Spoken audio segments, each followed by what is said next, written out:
Well, hello everybody. You may notice that our lower thirds here does not say on the reel. Probably are following this page because of that. But this is the official launch of the second podcast on the R Squared Network. It is called The Second Page. It is, we discuss the politics of the day here. And I want you guys to, you'll also notice that it's not just me here. I've got two of my good buddies, Joseph and Jay. With that, let's get this show on the road. Hope you like what you see.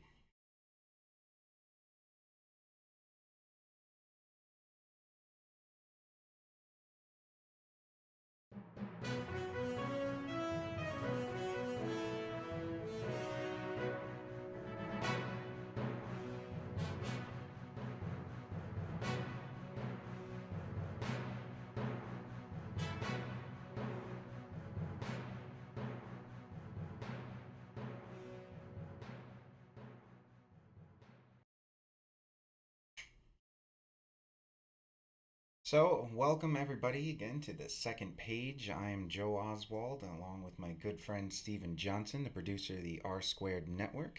And of course, joining me as always, my co host. Hey guys, I am Jay Martinez, and welcome to episode 5. It is Thanksgiving week. I hope everyone had a very happy Thanksgiving with you all and your loved ones. And yeah, welcome to our show. We're finally live, guys. Yeah, we are Yay! thankful for that.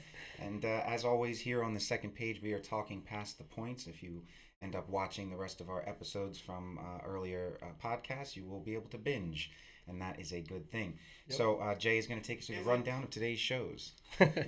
It being Thanksgiving week, it was a pretty slow week for the news, unfortunately for us in a way.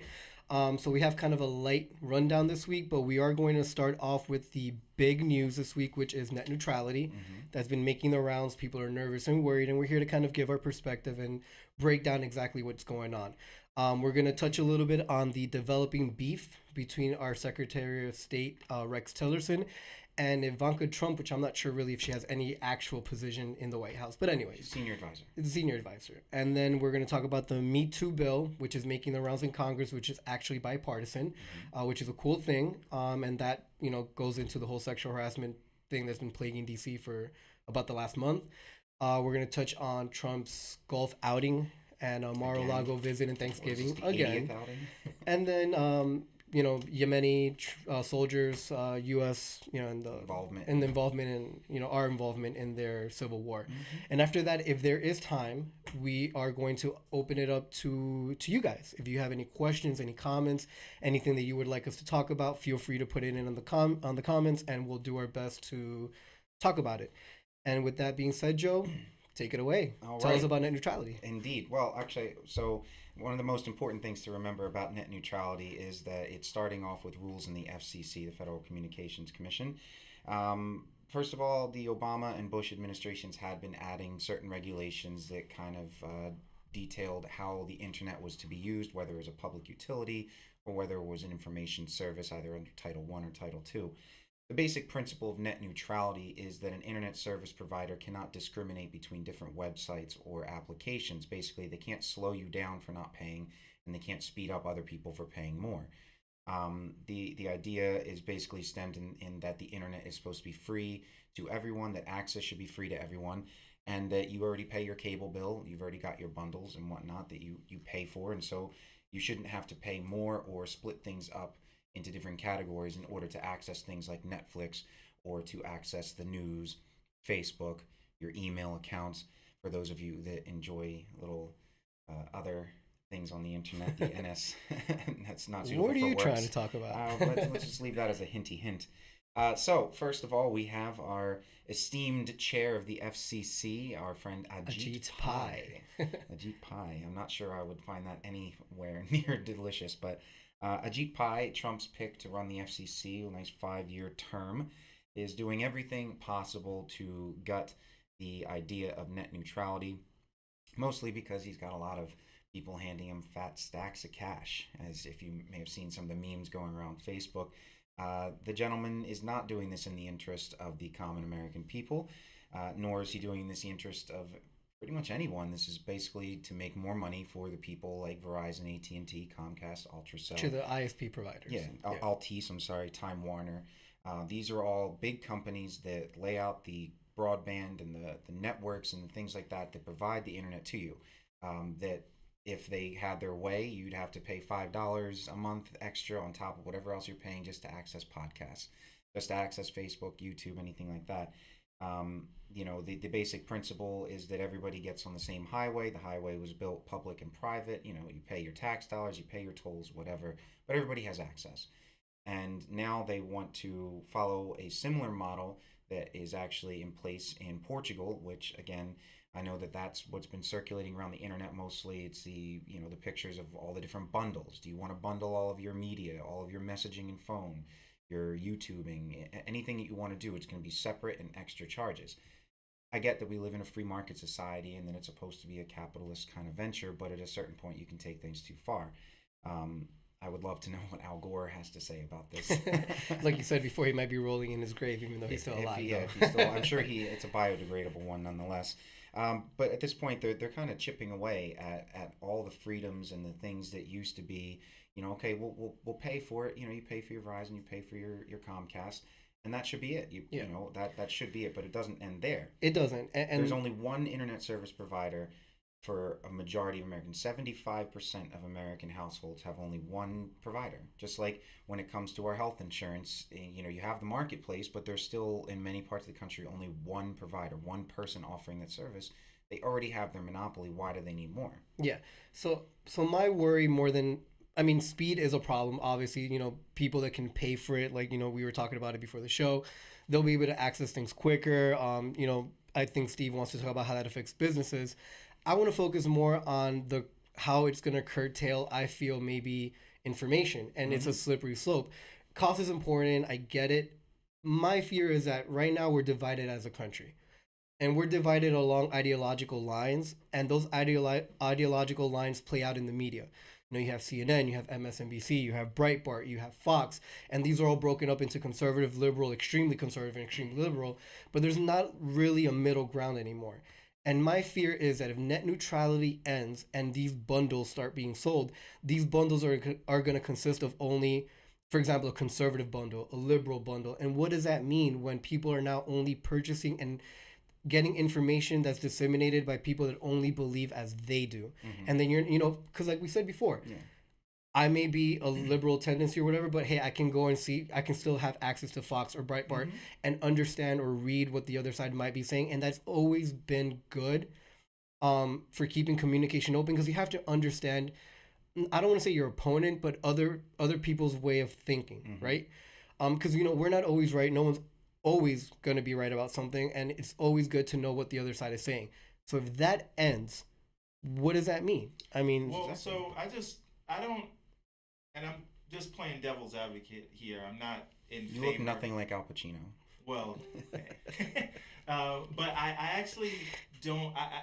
I don't know if that's like it's a 1-to-1 ratio of this bill passes and then bits are divided into liberal and conservative bits.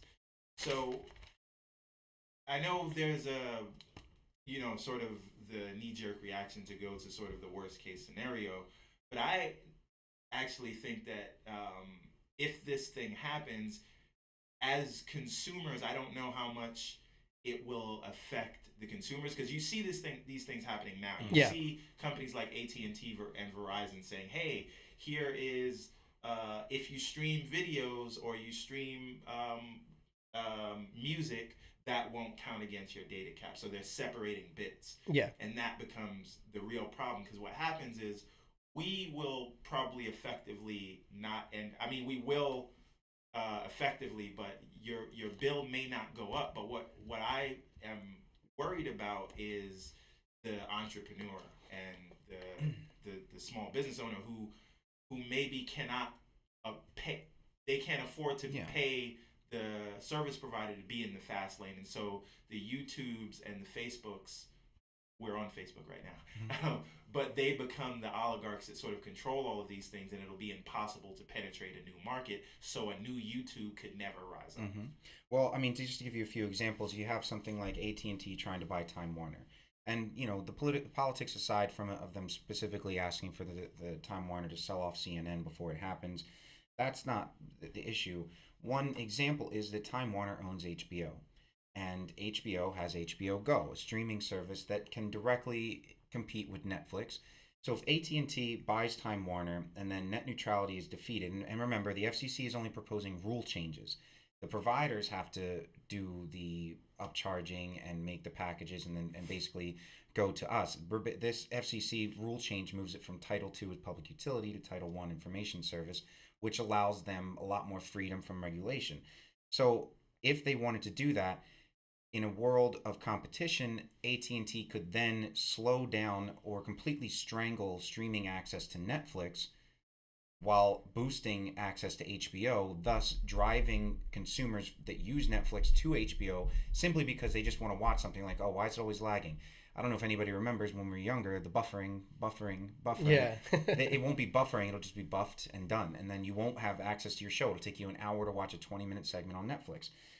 Back in 2007, AT&T had iPhones, and they basically blocked access to Skype so that you couldn't use free video calls, so you had to use AT&T's data usage.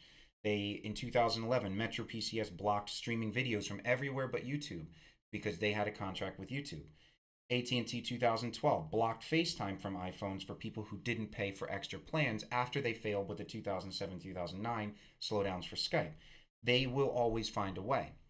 The Portuguese company MEO, M-E-O, basically is the poster child for why net neutrality and this bundling thing is very important.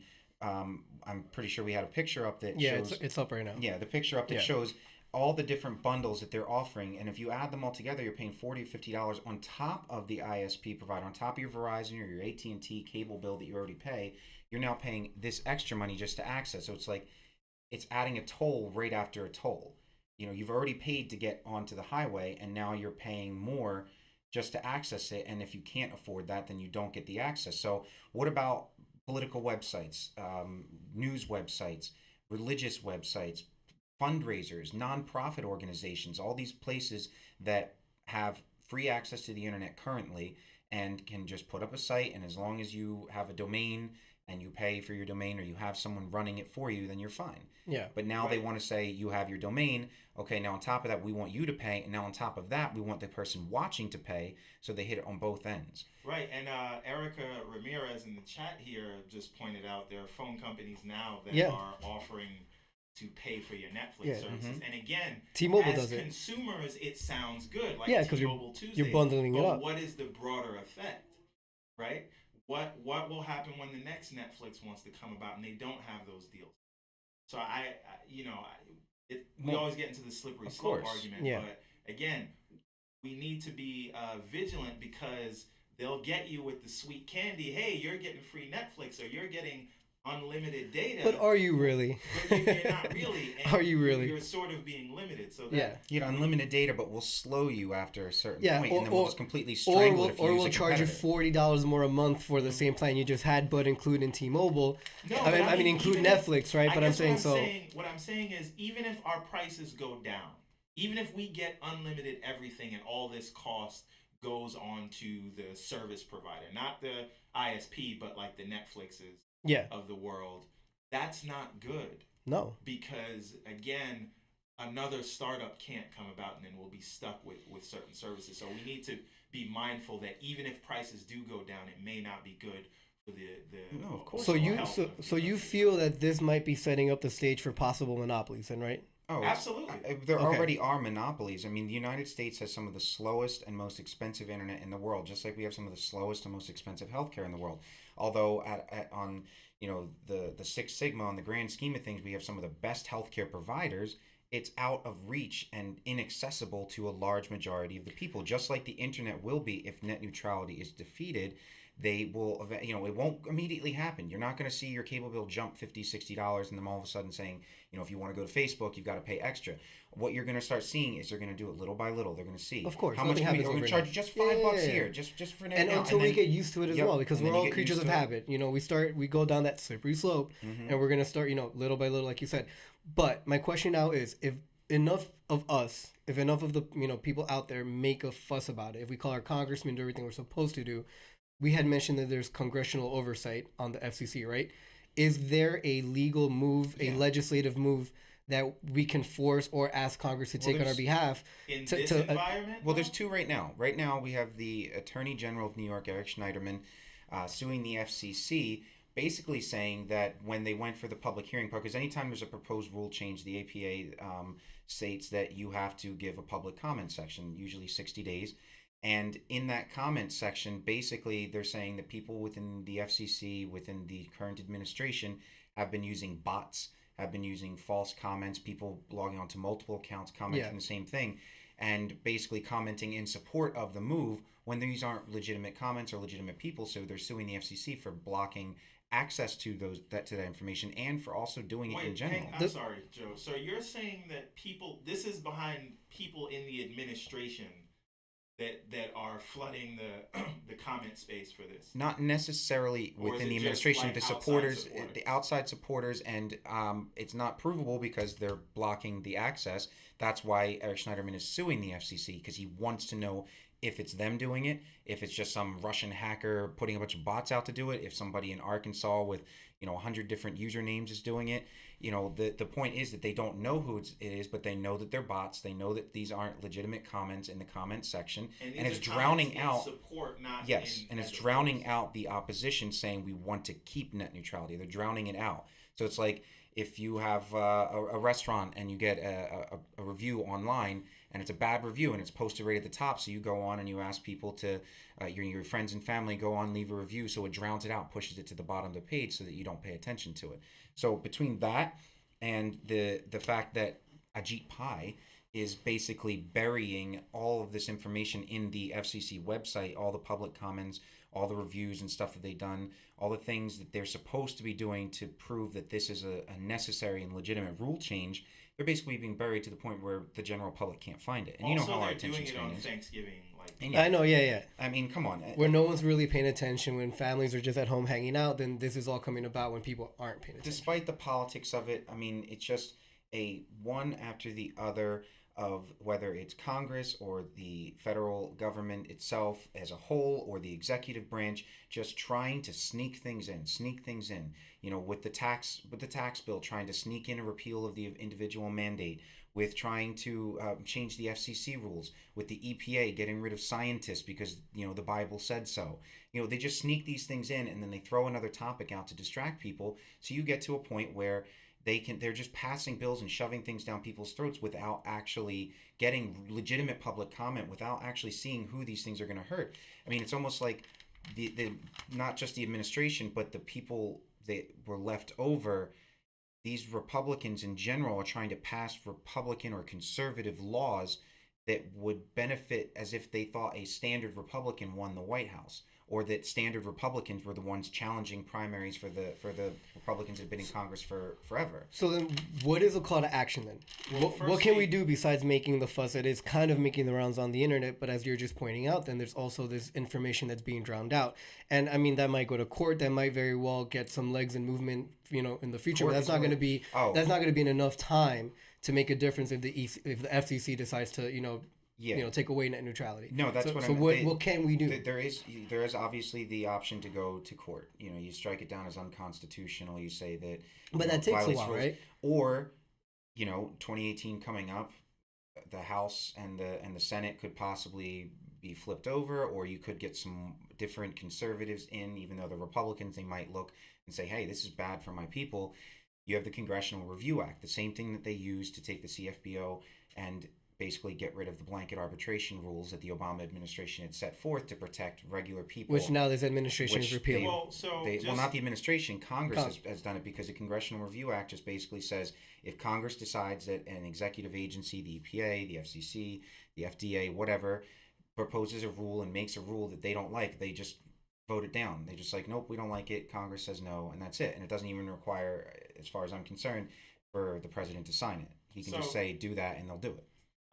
Just Alexander in the chat points out that Obama has done this before. He says NDAA of 2014 comes to mind. Says he snuck it in right before New Year's Eve. NDAA? I don't know what that is. George, we got We got confirmation what NDAA is? I can look it up. National Defense Authorization Act? Could be. Is that what that is? If that's the NDAA, I mean, we're talking about a military procedure kind of thing where I think It is a National Defense Authorization Act. Ooh, Haha. look at this guy. Yeah, on that Joe. one. Round of applause, Yeah, guys. no, well, listen, the National Defense Authorization Act, we're talking about things where, he's renewing things like, the Patriot Act and stuff like that, these rules that were put in place after 9/11 to And whether or not they're keeping the country safe or not, they're And the first version of the NDAA was passed actually in 1961. So I mean, I'm pretty sure by what you're saying that it's been reenacted by every administration after that. You can sneak something in whatever you want. It's already been approved by Congress, and they can, of course, with the Congressional Review Act, they can say we don't like it, so they can take it away if they don't want to. But what Congress and what representative is going to stop the government from protecting the people? We're talking about something that's purely a consumer-based issue. We're talking about the internet, something that from the 90s on has been free for everybody. You can talk about the LimeWires and the Napsters of the world that tried to keep everything free, and then they fought back. Right, the businesses fought back, and they found a way to make their money back. Yeah. Now we're going to a situation where it's like they already have their money. Now they're just like, we need more money. We're not growing fast enough because there's no competition. So you're kind of going into what I want to ask now. So to take Steve's role and play a little bit of devil's advocate. You also look nothing like Al Pacino. Any capitalist, I guess, in the theory of capitalism, this is though what should be happening, right? I mean, this should be allowed, right? I mean, this is the expansion of free business, or letting businesses charge what they feel they should for, products, and we're consumers at the end of the day. So, where do we draw that line? I mean, that's the thing. It's not how far does this go? It's not doing that. It's not because it's violating the rules of the free market. It's basically saying we have a marketplace. Okay. We have a marketplace, and there's all the stores on that market, and everybody that pays their rent gets to have their store and open and sell whatever products they want. And now they're coming out with ropes. They're going to rope off any store that doesn't pay access to the road leading to the market. So if you're saying that the government can come in and say, okay, well, the person that built the road, even though the road's already built, it's there, they probably got government funding to do it in the first place, taxpayer dollars. Now we're going to come in and we're going to rope off all the stores that didn't pay an extra $5 to get in there. So if the store's paying the extra $5 to get in there, they're going to say, okay, well, now I have to charge my customer more money to have access to this. And on top of that, if those stores happen to be owned by the same people that own the road now, they don't get the rope put in front of them. They're just like, well, if you happen to shop at our store, then it's fine. You have free access to the road. Okay. There's no tolls on this way. If you want to talk about a free market, the people are supposed to be able to decide that. This is not in the interest of the people. The rule was put there to protect people. It was put there to ensure that that road is unimpeded, that if you want to go shopping at a competitor, you can. That somebody who owns it cannot strangle their competition just because they can. It's now at a point where they just do it because they can. And what you're saying makes sense to me. My question came out of this. When I was doing my research, before the show, I had seen that some of the think tanks and, policy institutions out there that are for this are actually ones that are for free market and, capitalism and all this. So, every single one of them has $1 million bank accounts. And they're probably being lobbied really hard. But again, so how do you reconcile that? I mean, how does that get above people's head? And will this be a blowback on, maybe it's all of Congress, right? Because if all of Congress does enact it, it falls both on the hands of the Dems and the GOP. But again, this is a Trump-appointed FCC chair who's leading the way for this. Like with everything else, is this going to be something that happens and there's no blowback on him because this guy seems to be impenetrable? Or, might this be some, one of the other, like another, straw that maybe breaks the camel's back? Or is this just going to be something that is going to happen regardless of our pushing and whining and crying, and we're just going to be taken? It's not going to be the straw that breaks the camel's back. It's going to be the shackle that slows the camel down. I mean, we're talking about a rule. I know. Oh, you're on point. All we had to go was live, and then Joe's just on point now. In this instance, we have a rule that has been in place that protected people. And now they're just going off this idea that deregulation somehow makes the economy better all the time. They're never taking this idea that sometimes it could be wrong. Of course, deregulation sometimes is good. It frees people up. It frees money up, frees up red tape and bureaucracy. You don't have to hire 20 million lawyers just to get something done. But there's nothing there that's beneficial to anybody but the people who already own everything in the first place. You can go on and on and on about free markets and capitalism and all that stuff you want, But the point is that we have a government that's supposed to ensure the general welfare of the people. It's supposed to be a government of and by and for the people. And we have a government now that is basically advocating on behalf of the people, providing for them. The government itself is an example of this net neutrality rule, where the people who spend the most money on elections and donate most have the free access HOV express lane right to Congress and right to their ears, whereas every single one of us is stuck on a bottleneck in one lane highway with a million cars on it just trying to get our voices heard. And we're trying to do that right here. So. And we can't because they are reserving specific space just for these people who are paying. Everything does not have to be about money, but now it is. Free market capitalism is not a form of government. It is a form of economics. The government is supposed to keep things regulated, safe. It's supposed to make sure that everybody is treated equally. I don't believe that we have a right to abdicate our constitutional rights to free speech. And if the internet, being the 21st century mode and medium for free speech, should not be impeded by our lack or wealth, our lack of wealth. It should not be impeded just because we can or cannot afford it. Yeah. You know, if I want to go to Wikipedia, I shouldn't have to pay $5 a month just to have access to it, whether or not I use it once, 20 times. If I wanted to, I mean, there's billions of websites. And now you're saying that I have to pick and choose which ones I want to be able to go to. If I want to do a Google search and I go to something, all of a sudden it's blocked because I didn't buy that package. It's absolutely ridiculous to think that economics should now be completely governing our way of politics. Okay, so hang on. So do you, on that token, do you believe that the internet is a right and it should be free for everyone and provided for by the government? Should be. If you pay your Verizon bill, then you have access to the internet. Just like I mean. But what if you can't afford your Verizon bill? Like then you go to the library. You're just saying like, you go to the library. There's places where it is made available to everyone. You go to the library, you can freely use But I think that's what he's asking, right? It should be a card. right available to everyone, even if you can't afford it, right? So having it in places like library or public spaces with open Wi-Fi, I guess, would fit that criteria, right? You're making it right, free. but on that token, wouldn't a theoretical library, which I didn't know those things still existed. I have a library card. I believe in it. Hey, I voted New Jersey's public question to give them some money. Wouldn't that library have access to all those things? Yeah, and now they're paying for it, and then the tax dollars that pay for the library are then paying for it, so they're getting charged twice. And probably if you that means pay your tax Verizon bill, stuff.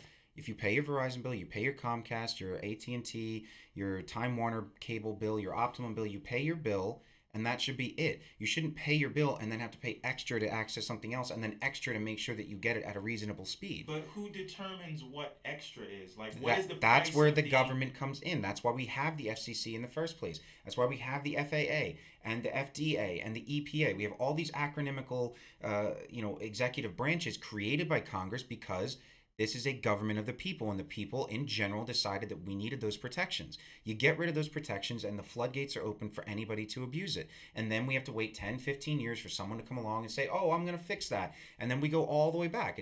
I know the world is supposed to be like a pendulum, but we can stop it right now. It does not need to be this way, and the only reason it is because there's this crazy idea going around Washington, D.C., that this ultra-conservative ideal of anybody with money can do whatever they want. If you don't have enough, then you're shit out of luck. It's not fair, and that's not what a democratic you're not republic... shit out of luck. You just didn't work hard enough for exactly. it. You didn't work hard enough. But a so democratic republic. We are a democratic republic.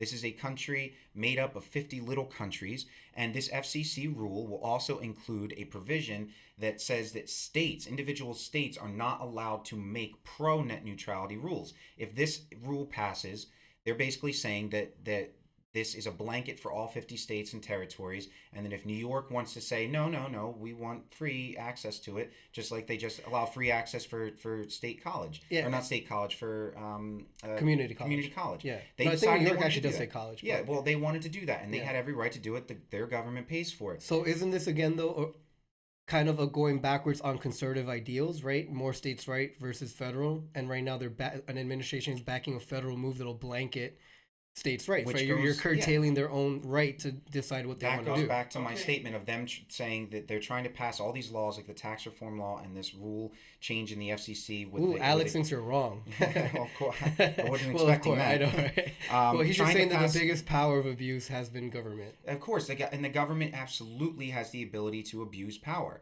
It absolutely does, and that's when they become tyrannical. That's when they become dictatorships. But we technically, at the moment, are not in a dictatorship until we start surrendering all of our rights. Which this would be a case of this maybe would be doing a that. surrender. This would be Okay. saying, okay, fine, sorry, the people don't get to decide how this runs. The corporations that fund the government get to decide how this runs. We no longer have a say in this. We're just, because that's what deregulation is. You deregulate, which means no more say. No more say. You just let people do whatever the hell they want if they have the money to do it. But which not everything should be that way. Is this complete deregulation? It is a step-by-step deregulation. If you let this happen, then other things open the door where people that own AT&T or the majority stakeholder in Time Warner or whatever you want to call it, I'm only using these big ones, they get to decide what we watch, when we watch it, and how much we pay for it, rather than us deciding, which is supposed to be what the free market is about. Because if there is no competitor, where is the free market? It's just like North Korea is technically a democracy, but you get one person to vote for. Yeah. Can this be tied into the Citizens United vote? Has this Absolutely. So maybe going back to what we believe the culprit to have been, that started all this, maybe going back and repealing that or making an effort for that change everything that's going on now? Or these are all little bubbles that are just going to happen, if we go back and fix that, does this exist? That's not going to happen right now. That's not a realistic thing to think that Citizens United will be repealed right now. No, not at all. Supreme Court, so you can sort of forget about that. But again, I think that when we're deciding what a free market is, technically this is, again, just the very nature of capitalism and how wealth accumulates. This will effectively put the keys to the castle in the hands of a very few large companies, but this is more geared towards a free market if you're removing regulations. Yeah, of course. And honestly, and I guess that would be the capitalist. Where in this Constitution does it say that we are a capitalist nation? Where does it say that we're a Christian nation? I know it does say that we, the people, and we're under God, and it does mention God and that. But it doesn't say Christian God. It doesn't mention anything specific, just like it doesn't specifically mention that the dollar is almighty, that capitalism rules. It's the laws that have been written by a Congress over the past 250 some odd years. It's the things that we have evolved to create in this nation. This is a nation that's supposed to be looking out for the people. And even if you're a minority of people, you are still somewhat protected. You are supposed to be protected. They're not supposed to discriminate. And I get it. Most of the Constitution is about the government being protected, or rather the people being protected from the government and not from each other. But the government and rules, just like in your town, if you can't park on your lawn, or if you're not allowed to litter, or you have to clean up after your dog, those are rules that are set up for the betterment of the society, to make all of us healthier, to make us easier and better neighbors. They are not set up so that the government can say, I have the power to tell you to clean up your dog's poop. It's because if you leave your dog's poop there, it's going to affect our water supply. Someone's going to step in it and track it everywhere. You're going to piss somebody off. It doesn't look good. It doesn't smell good. It destroys grass. It destroys the feel of the community. There are towns that have rules about when you can put your Christmas lights up.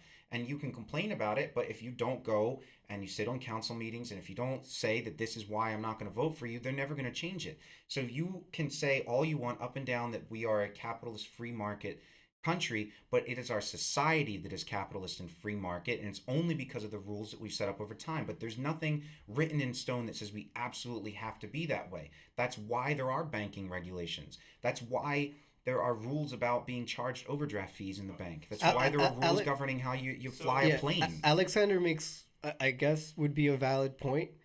If you want to pay devil's advocate. So what if YouTube charges $5 for access and then people don't pay the $5? Wouldn't that force YouTube not to charge the $5? That's why there's advertising. That's why we have commercials on TV. Now, I personally choose to pay for YouTube Red so that I can listen to videos and music and stuff, turn my phone off, the black screen, leave a little black mirror up, as they say, and have access to it, because I chose to pay for something when I know I could go to Pandora, or I can go to Spotify, or I can go to any of these other But you still didn't have to pay to be on YouTube. You're paying for the extra premium service. Extra, not just for the plain access. And that's what it's about. They want to be able to charge you for the actual access. Okay, now, Steve, I think you might want to reply to this one, because I think this goes straight to your fear. Alex is comment right now, right? He's saying that if YouTube does this and people don't like it, then another person could come up and make another streaming service that'll replace that one. But go back to what you were saying. So no competition. I guess what I'm trying to say is, if YouTube is doing this to recoup the cost that they have to pay to the service providers, then that means, how can Our Score Steve's Network. streaming Yeah. service come along, and I can't afford to pay that because I'm just a business starting out.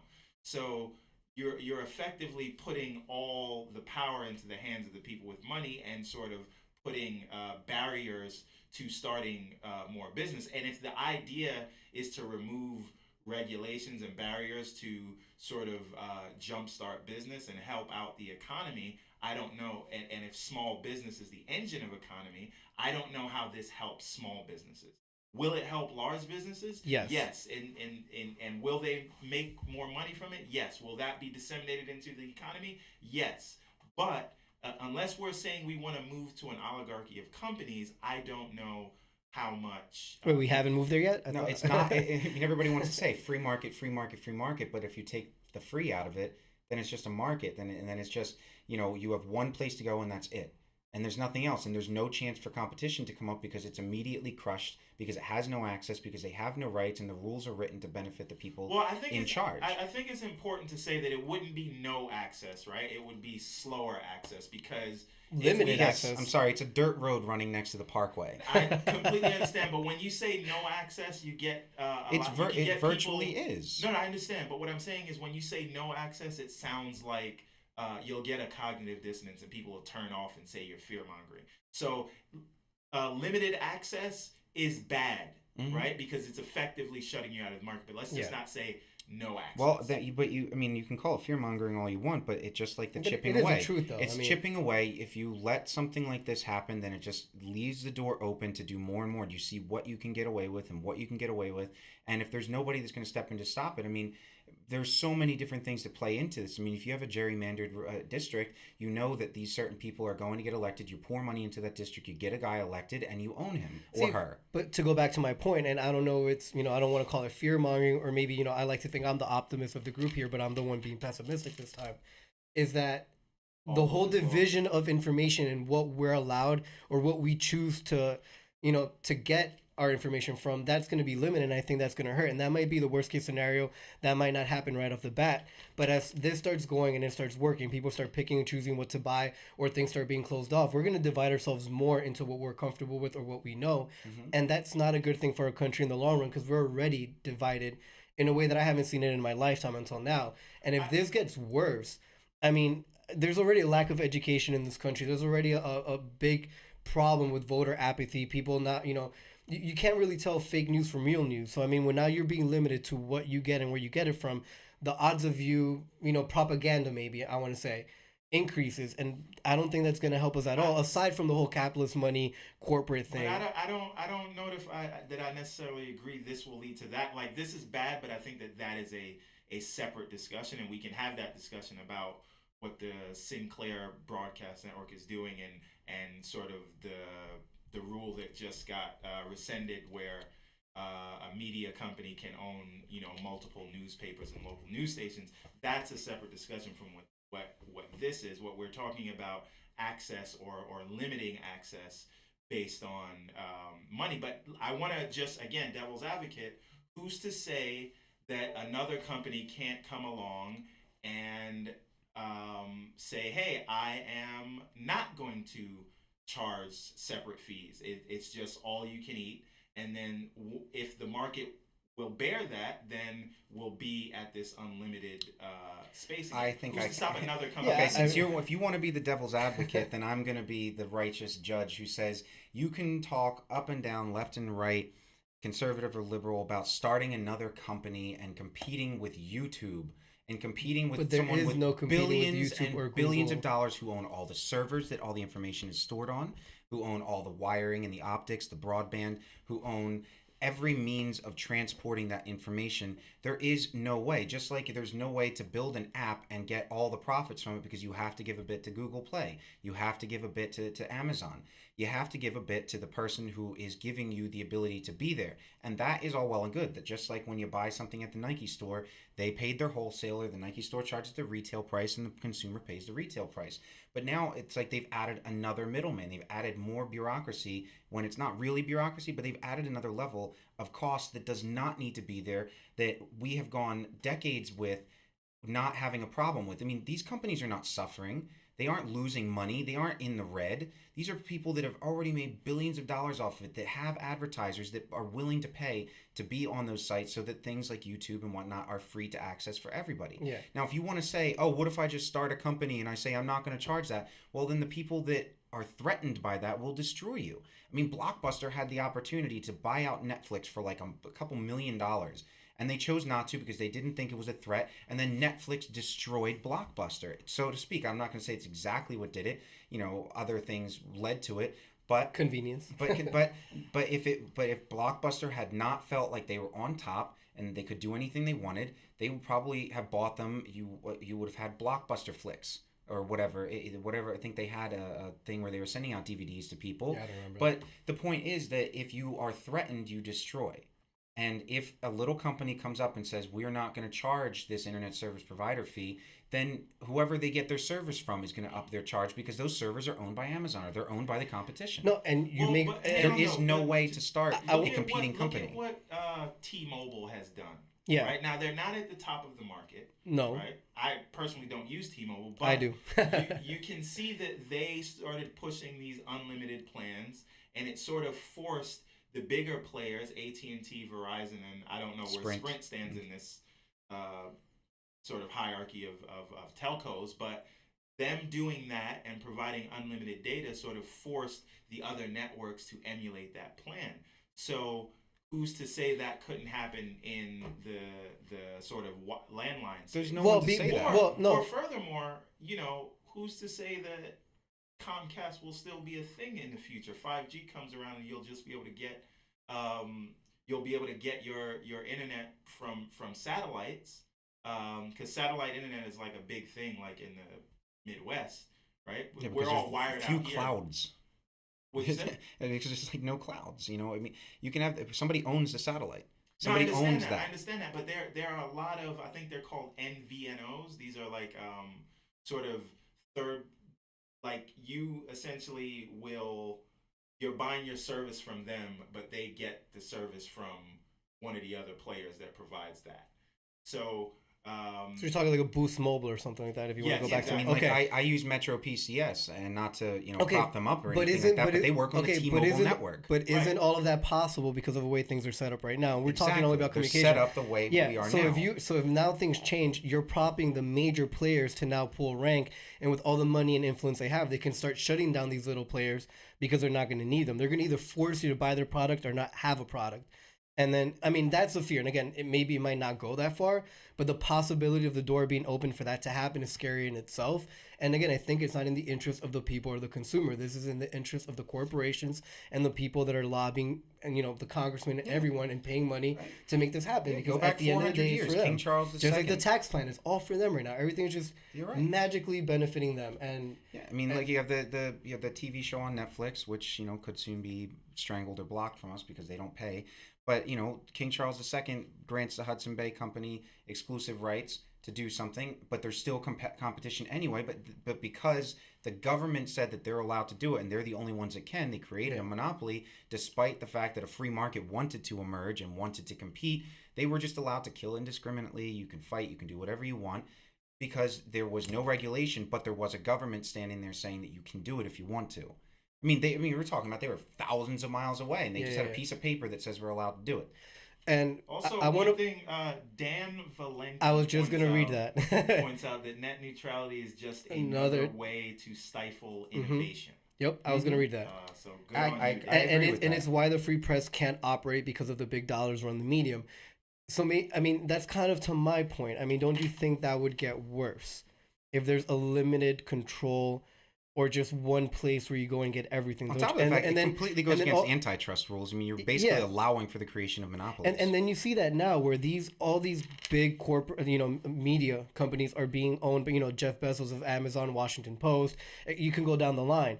And then if all of these bundle up into each other, they're gonna, like, we've been saying all this the whole time right now, they're going to limit and push what they want and only make available what they want. And that's going to stifle competition. It's going to stifle real media because you're going to be forced to only report what they approve is, the agenda that they want.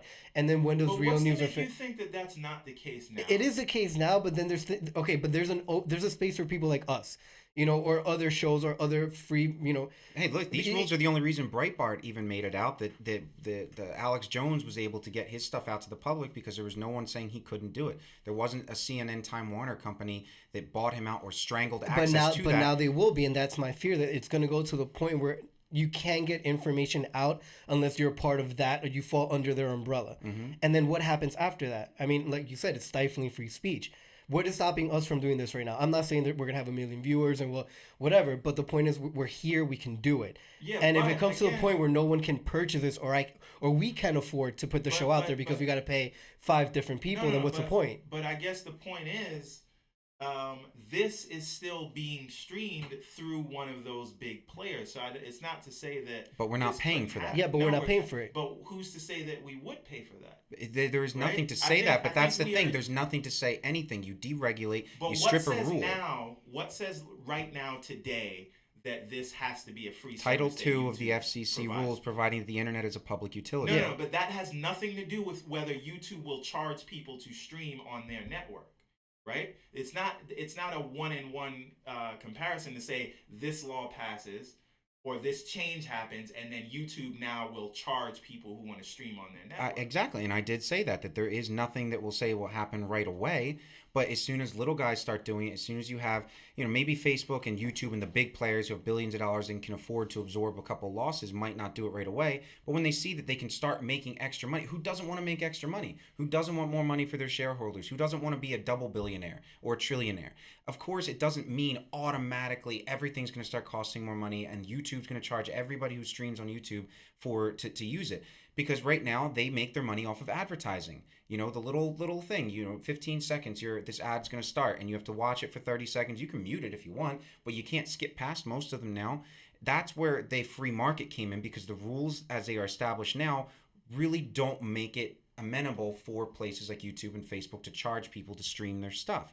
At the moment, they allow you to do it because it brings people onto YouTube. It brings people who don't have any money, who don't want to put their credit card information in to watch the second page or on the reel. They don't want to pay for that because they just want to sit and watch it. I mean, there's 20, 30 people watching right now, and I guarantee you maybe 1, maybe 2 of them would chip in $1 or $2 just to watch the show, but that's about it. If YouTube wants to charge us to stream and we choose not to stream, then we've now been cut out. We can't access, we can't put it out. We can't just go form our own internet company. We can't just go buy a server from Amazon. What I'm saying is I think we're conflating 2 separate things right now, right?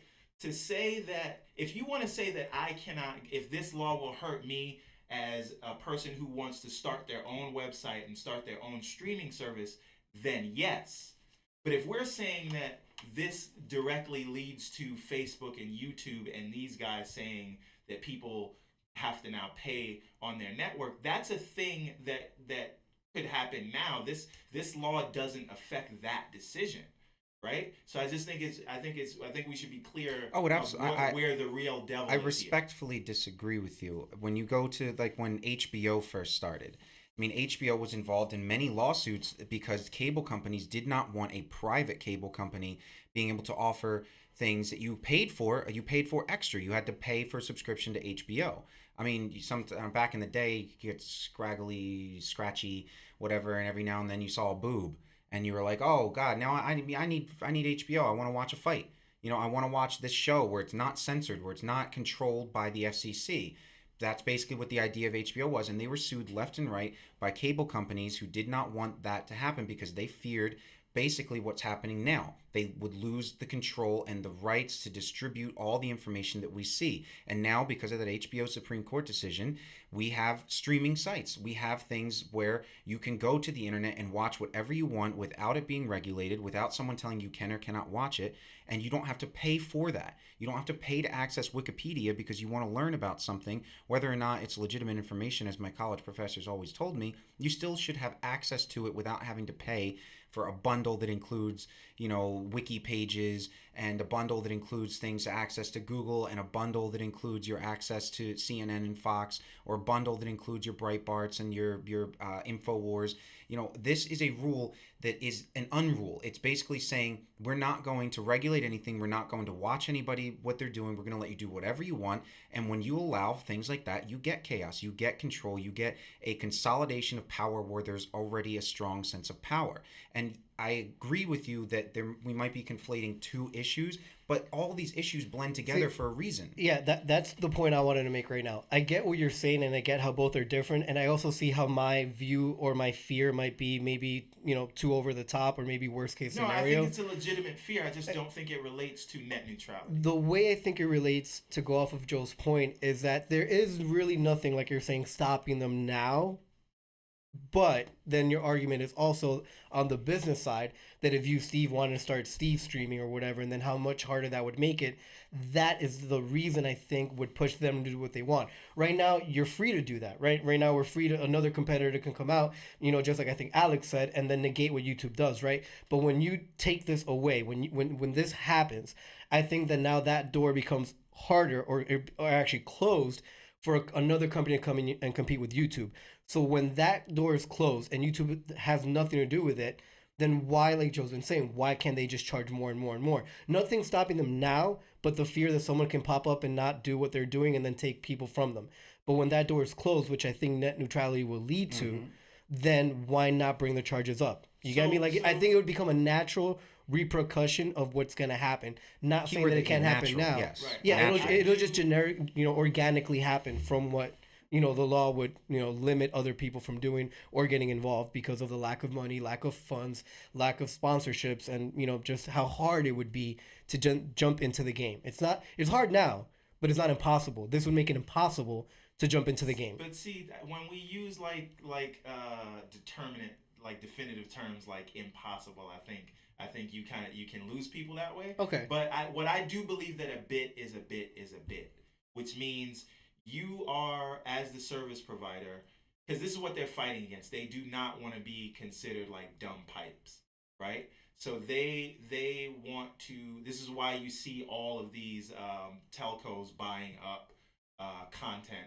providers, right? So this is why AT&T wants Time Warner. They can get HBO. They can get all the other things that come along with that, because they don't want to be. I think they see sort of a reckoning coming where if a bit is a bit is a bit, and if the investment that you made from running, either fiber lines or copper lines, which will become obsolete at some point when you have 5G or whatever comes after that, where anyone can go and launch a satellite and sort of provide internet to people. I think that they want these rules now to hedge against that future, because if they are just a dumb pipe and their pipe is now rendered obsolete, what do they do? Oh, that's Blockbuster and Netflix right there.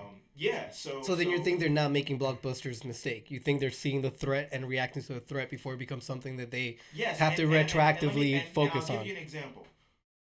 And you can this is what they're afraid of. Now, when you buy, and this is what was so genius that Steve Jobs was able to do with the iPhone, aside from making it. The idea was that, and he didn't make it obviously, but you know what I mean. Yeah. The idea is that at that time, the telcos provided all the hardware, right? They controlled what you got and when. And a hardware manufacturer had to go and get approval and sign off from the telco. And when you bought a phone, your relationship to that device was through the telco. Yeah. Now, with the advent of the iPhone and how that changed the world, your relationship is less so with AT&T or T-Mobile. Your relationship is with Apple, right? And they sort of can see this obsolescence of what they provide, and that scares them more than anything. So now, when you buy a phone, it's like when your phone breaks, whether you have an iPhone or not, you're not looking. You're looking at Google. You're looking at Apple. You don't really like Samsung. AT&T is just a thing that you have to deal with. So I think that they are, as I said, afraid of that, and they're trying to do that. And I don't know that, if your business model is to stifle innovation, that's a problem for everyone. Well, of course, it's a problem for everyone, but if you are the monopoly and you're the only one making money, it doesn't matter if you stifle it as long as you keep making the money. I mean, I don't want to talk into circles, but I mean, to put maybe one of my final examples that I'm going to go up there, you have a grocery store, and the grocery store has all these aisles, and they stock everything depending on, their profit margins and what they want to do. And maybe, a company pays them a little extra to put something in the forefront, or something's on sale, so they do that. But you're paying for that product. You go into the store, you pay the retail price for that product. But now, if you get rid of net neutrality, it's basically saying not only do you have to pay for that product, but you have to pay to walk down each of those aisles. Whether or not you even buy the product in that aisle or not, if you even want to look at the competition, if you even want to look at a different product, if you want access to it, you have to pay to go through that aisle. And that is not right. That's not a free market. That's a monopolistic market. That's a market where the concentrated power and wealth that people already have, they're not suffering, they're not starving. They are just looking to make more money because they just do that. That is obviously the natural flow of economics, is if you can make more money, you do. But if you have a government that has already made rules and established things that protect people, and these rules have been in place to a point where they haven't stifled anything yet, they haven't caused any company to go bankrupt because of them, then you are basically saying that these rules, despite the fact they help people, are just getting in the way of money, and that's it. And if that's the only reason you want to get rid of a rule, then it's not good for a republic, for a democracy, for a place where people are supposed to vote for their representatives. But now it doesn't matter because these representatives are purchased. They're doing this on behalf of their donors. This Ajit Pai is doing this on behalf of the people who pay him money or who gave him money beforehand, and he owes them a favor. Now, I don't know if we want to keep talking about this or to move on. I say we move on. The yeah, no, I think we should move on because, on. I mean, it's honestly, it's talked into circles on that one. I think all we can do at this point is just see what happens, right? Exactly. I mean, it's gonna happen. Call your congressman if you disagree. If you agree, as long as you're not a bot, call Congress, email them. Honestly, the best thing to do is to send a fax, because they can't ignore it. It prints up. They can't turn their fax machines off. They can ignore emails. They can ignore or field calls. But regardless, that's our call to action today. Call your congressman. Yes. Let them know how you feel about this. Exactly. All right. So it was, again, a slow week in the news. And when we were deciding what to bring up this week, we all kind of had a say. And I wanted to bring up something I saw in the news this morning. So I'm not surprised anymore to find out day after day that there's a new wrinkle in the administration or some new beef that's happening. And this one just kind of stuck up to me as a little weird. So Ivanka Trump is traveling to the Global Entrepreneurship Summit. I think it's in India this year. And it was started by the Obama administration in 2010.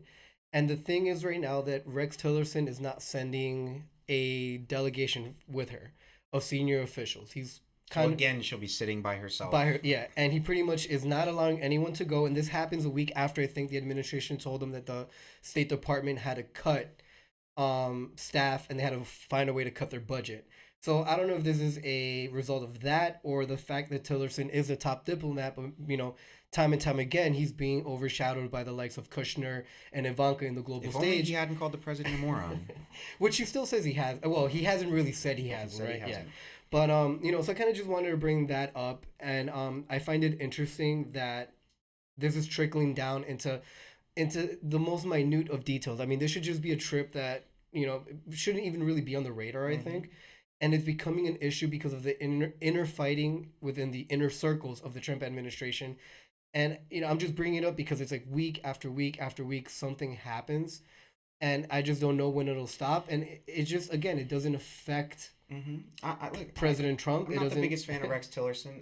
Exxon's a massive, massive company. He made hundreds of millions of dollars off of doing it. But I would say that he has more entrepreneurial and business experience than Ivanka Trump, who sells her name and she puts some jewelry out there and some clothes or whatever, and she has them made in India and China. Exactly. It's not made in the U.S. Not made in the U.S. It doesn't matter. Some of the stuff is, but whatever. She's being sent basically because her last name is Trump and because, she's pretty enough that he wants her to be the face of his administration, doing that when it should be our Secretary of State. It should be, if you're sending something to a regional group or a meeting or something like that, if you don't send good delegates, if you don't send high-ranking officials, then the people who are receiving you don't take it seriously. They're like, okay, you really don't care. So you're low. So you're lowering the stature. You send your advisor, but you don't send an actual diplomat. In what capacity is she going there? She's leading the delegation. She's leading it to do to represent the United And States. honestly, and I the guess president could just tell Rex Tillerson, "You have to go." He's still the boss, as much as many people don't agree with that. But And Trump maybe wouldn't want him overshadowing his daughter, and I think that's the exactly, point. and that's the That he's taking. thing. It's like he's doing everything he did say he would do. I mean, he's And- pulling and- the government apart yeah. piece by piece and making it less government and less and less and less. But he's not filling in the voids with anything, and things are just going. That's chaos. That's how you get chaos. That's how you get people like Rex Tillerson, who maybe he has the experience to do stuff, but he's not going to be able to do the stuff that he was appointed to do if he's not asked to do it, or if he's not given the proper role or given the proper instruments or resources. Yeah. And again, I think it's more about perception, because again, I don't think this is an important. I mean, I don't want to say that summit isn't important. It's important. It's been something that was spearheaded by the Obama administration, but just to show you, it would be the Secretary of State went. I think Hillary went, Kerry went last year. Obama's gone twice. I think it was in Kenya and Indonesia. So again, it's how the country's represented. These leaders were invited, and Trump turned down the invitation and sent his daughter.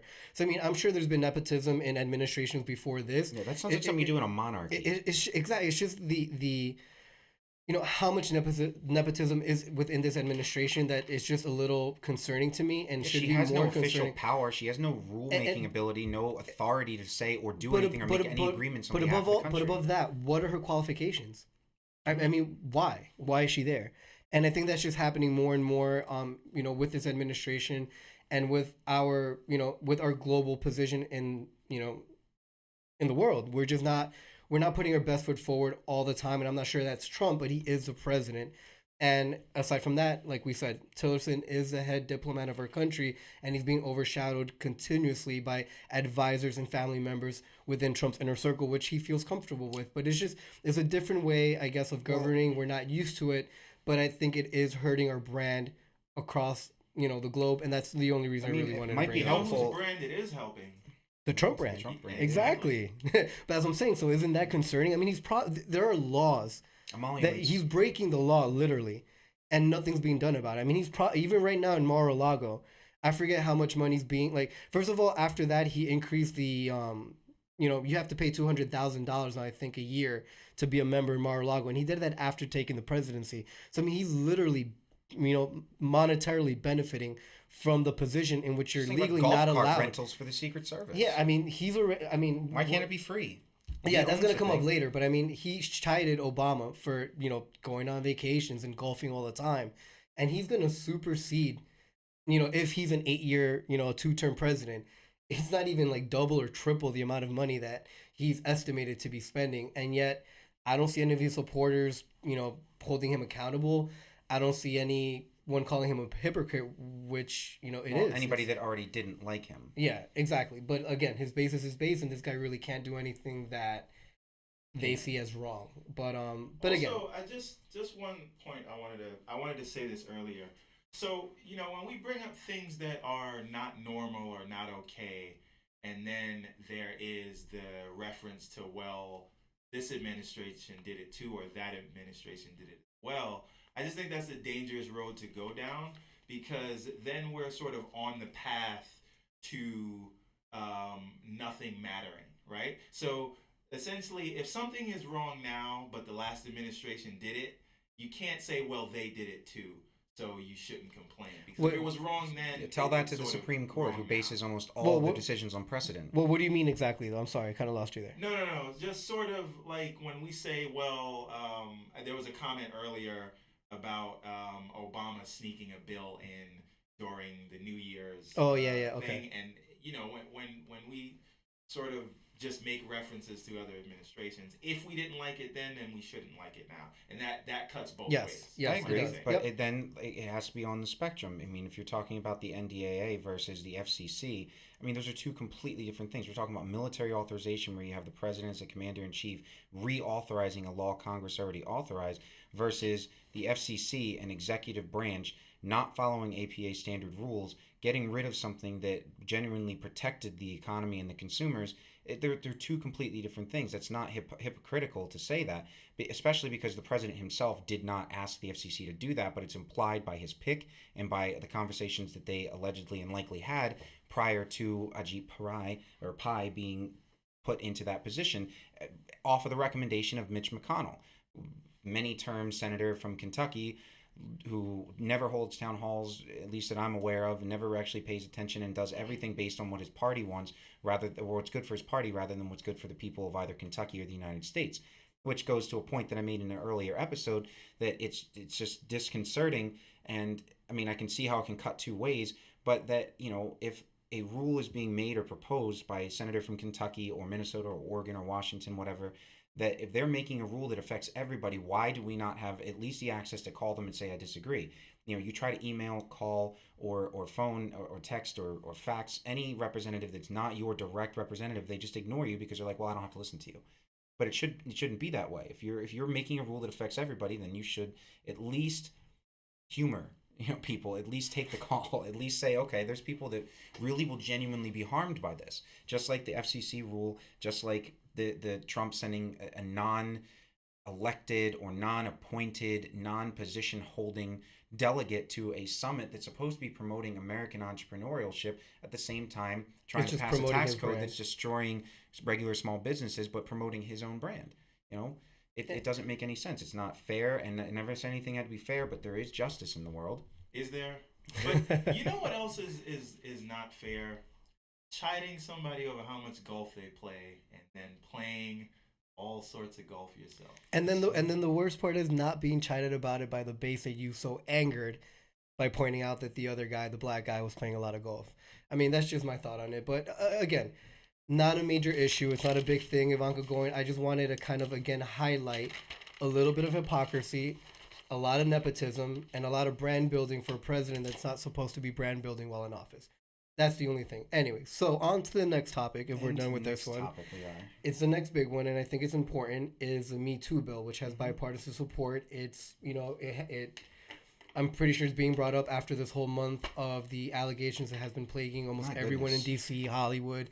I mean, and really anyone at this moment. I mean, it seems like it's slowing down. They're just kind of like getting the straggling politicians that didn't get caught in the original net. Yeah. Well, I think there'll be a lot more people being caught in that net. Of course. In the days as to come. time goes on. But, the point of this bill, the Me Too Act, is the Members and Employee Training and Oversight on Congress Act. And what are the major provisions? The major provisions of it are basically, right now, paid staffers are able to use in-house counsel for sexual harassment suits, but only the person accused has access to it. Now, this bill would allow both the victim and the accuser access to counsel, to an attorney.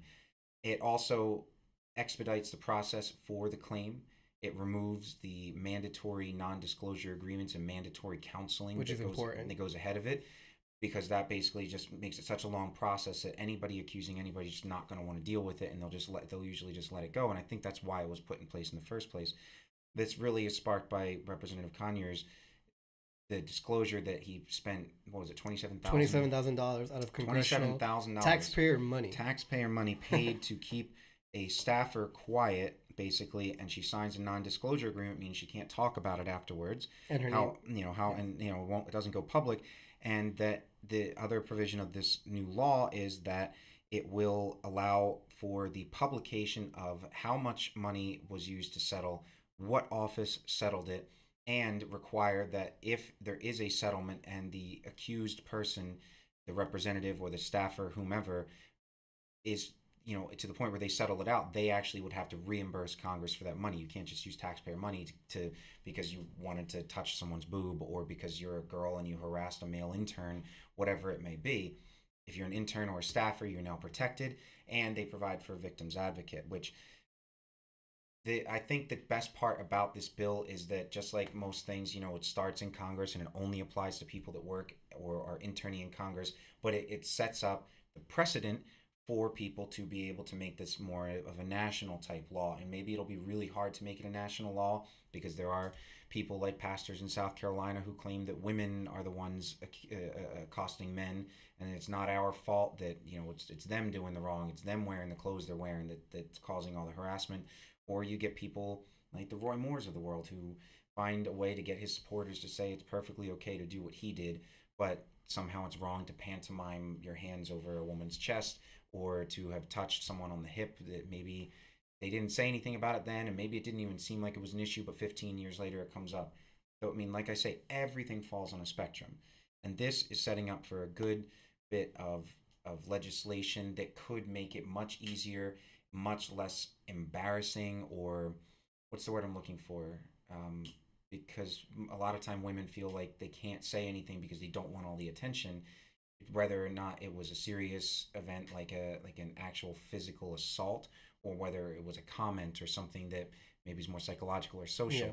It just makes it more reasonable and makes it easier for these women or the men who are harassed to actually do something about it and get it done quickly, so that it's not a big to do, it's not dragged through the public court. Yeah, I think it's important. I also think it's, it's about time. To be fair, I think that this should have happened a while ago. I mean, the Clinton administration and the accusations of the women that accused him of sexual harassment, Monica Lewinsky, everything. Um, it should have started from there, and that's what I'm saying. To be fair, because this transcends party lines, this transcends just politics. This happens in the workplace, in small business settings, corporate settings, anything. And then again, it makes it harder for the victim to come out and speak, and there hasn't really been protections for the victim. And I think this really takes care of all that in many different facets, because again, they're getting advocates to defend them. The non-disclosure agreement is great because usually you can't step forward after that and talk about it, but this, at least within the government, has been going on for a long time, and no one has stepped up until now. And I think it's great. I just think it's sad that it took so long. And even looking back at the Anita Hill situation with Clarence Thomas and everything, it's hard for someone to come out. And I can understand that. Again, I'm not an advocate for judging someone just based, in the court of public opinion. I really think it should go in deeper, and this makes it easier for that to happen. But when you can relentlessly, go after a victim, it'll stop other victims from stepping forward. And I think this is a step in the right direction to make it easier. But Well, I think it's great because now we get to know Yeah, a little name. bit where our tax dollars are going. If you can pay $27,000 to keep someone quiet because you sexually accosted or assaulted them, but it doesn't have, I mean, in the past 10 or 15 years, I believe it was an MSNBC report, it said that in the past 10, 15 years, $15 million has been paid out, taxpayer money, unreimbursed, That's to ridiculous. keep people quiet, and they sign I've non-disclosure never heard agreements, that so we number. don't know who they are. We don't, because the rules are set up. They don't disclose what offices settle. The Office of Compliance is supposed to take care of that, but it's just a blanket thing that they put out there, which, maybe certain states should pick up the pace, and maybe that would be the way to go. Maybe it shouldn't be a federal rule, but there is now a precedent, and if it passes, I mean, it's got bipartisan support from Senator Gillibrand, Spire. We've got Ann Custer, representatives Ryan Costello and Bruce Loquin. I hope I pronounced that right. So it is being supported by both Republicans and Democrats. And it's nice to see that. Opposition. Exactly. I mean, In that's where we today's get, climate, yeah, it's nice to see it's very bipartisan nice to support see. for a bill. But besides that, I mean, honestly, we spent a whole episode talking about sexual harassment, and we would love to have women's point of view. But I have never been of the mindset that a bunch of men should be sitting around any table, whether it's a congressional table, an executive table, a business meeting, or a dinner table. I don't think that it should just be men deciding what women do with their bodies, or what should be the repercussions for men doing something to women. I mean, it doesn't seem very fair that way. So any females or males that have been accosted, anybody who's ever felt sexually harassed, if you ever hashtag the Me Too, it's always important to say something, and we really do take it seriously. Like I said in the last episode, my point of view was always kind of like this, but I felt like I learned a little bit from interviewing women and actually seeing what they were, it was an everyday thing. Yeah. There's nothing that happens to me on a regular, everyday basis that bothers me or gets under my skin or makes me feel attacked. And they go through it every single day at work, at school, at home, even. And we have those interviews up, right, Steve? We do. They're in the chat. Speaking of that, on this topic, we are planning a round table, and I know the table here is actually square, but you take my meaning. It's R Squared Network. Yes, but we are planning a round table where we will take some live call-ins, as well as have some females on the panel, so that we can have a discussion. A proper about this. discussion. So that's in the works now. It's coming soon. Stay tuned. And if for you're details. interested, send us a message, send us a comment if you'd like to be part of that. Yeah, Definitely. come be on the show. Yeah, or tune in Come every be on the Saturday. show. We'll be here. Yeah. And before we get off the topic, so something that we brought up independently before, and I think it should kind of be brought up now. There's been now Democrats accused, right? Before it's just Roy Moore, and we were all on the bandwagon. Went back and forth. Yeah, let them resign, Went back and But now it's Al Franken, John Conyers, and the Michigan congressman. So, with that being said, I think Steve asked me this before, and it's the question that's been prevailing on social media and making the rounds on TV. Should these people resign? Should they step down? Should Roy Moore? Well, I know that the RNC wants Roy Moore to get the hell out the race so they don't lose it, but are we now judging people in the court of public opinion? And does it change when like tribalism, when it's your team that is now being accused, like Al Franken and John Conyers? Should we change our tune? Should we be just as forceful? Or should we really let this go into litigation and then make a decision after that? Or do we crucify them in the media and ask them to resign? There is no straight up black and white with this situation. And just like I said, and just like in some of these interviews, the women that I talked to agreed for the most part that it's a broad spectrum. That if someone does something once and it stops, then and they apologize and the apology's accepted, then it's fine. You shouldn't force someone to resign. You shouldn't take someone's job, livelihood, and whatnot away, whether they're male or female, just because one incident happened and that was it. And we're not talking about something like murder, or we're not talking about something like wire fraud and money laundering, things that would preclude someone from joining federal government. I mean, you can't even be a public notary if you've had like a 1, 2, 3 class felony or even misdemeanor. It all should be based on this spectrum where you say, did this person, who in the case of Roy Moore has 40 years of history of doing things like this without repentance, without admitting any kind of wrongdoing, where they just continue to say, I didn't do anything wrong, I didn't even do it, and it's okay if I did. Or you got a case like Al Franken, who sincerely apologized. The apology was accepted. He admitted he made a joke, but it was in poor taste. I don't know much about Conyers, but I know he settled it for $27,000. Should he resign? Probably. And there was a new accusation, I think, yesterday or 2 days ago. Yeah, no, I'm not basing it on party affiliation. I don't care if you're Democrat, Republican, Independent, Green Party, whatever. If you commit a heinous crime, you should be arrested. You shouldn't just resign. You should be arrested. Yeah. But if you've done something 10, 15, 20 years ago, 5 years ago, you did it once, or you did something and someone told you they didn't like it or whatever, and you apologized and you never did it again, that's different than someone who's got habitual or a pedophile like Roy Moore. And again, as Miss Huckabee Sanders has noted, he has not admitted to it yet. I mean, there's plenty of people. I mean, Aaron Hernandez didn't admit to it when he first did it, but you are found guilty in certain situations, and whether or not you admit to something doesn't matter if you are believed. And we're in a court of public opinion because it was drawn to the public. Yeah. This isn't something done behind closed doors. Conyers' thing was not public opinion because it was done behind closed doors. Real small digression. I want to answer Jason Ciano, because thank you for sending a message and for tuning in. We're going to have our past episodes up on YouTube, and we'll give that information at the end. But we do talk about taxes in detail. Mm-hmm. Episode 4. And I think even in episode 2 we did it, right? I think 2, 3, and 4.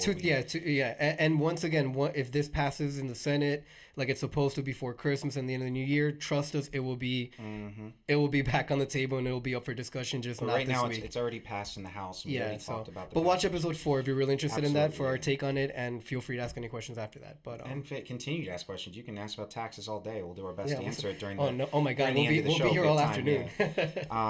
Okay, well, I mean, honestly, that issue being what it is, and like Steve said, we're going to try and do a square roundtable discussion with women, which would be the most appropriate. Binders full of women. Yeah.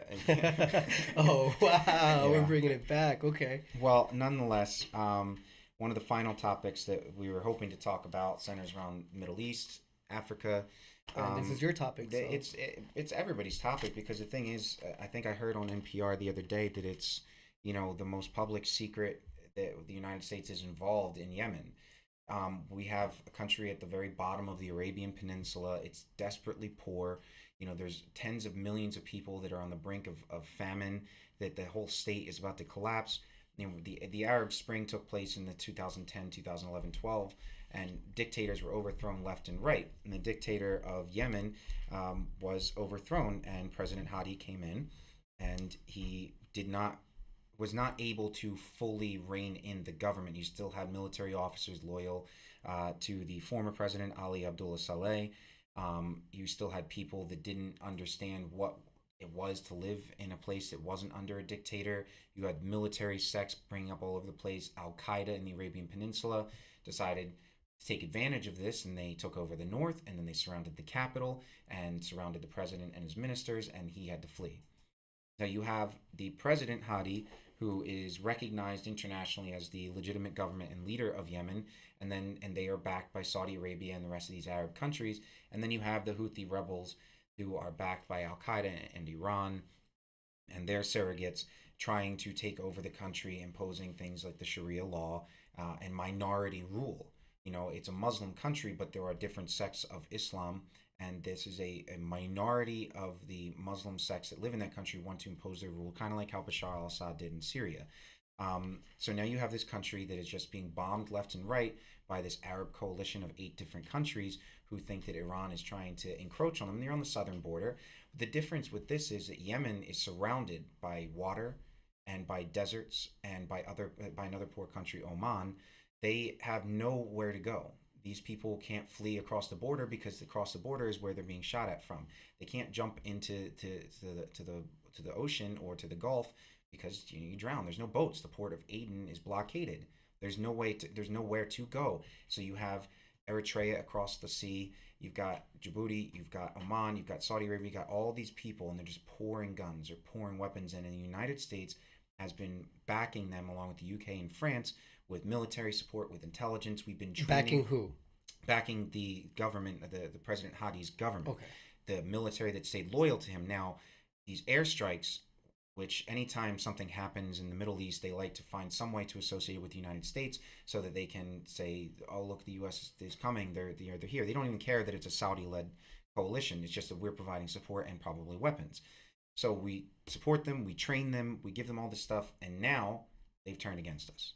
Now we've got these rebels in Yemen who... Oh, what does that sound like? They flipped sides. They've now decided to use our own weapons against us, our own training. Sounds like Afghanistan back in the in Bush's first term, right?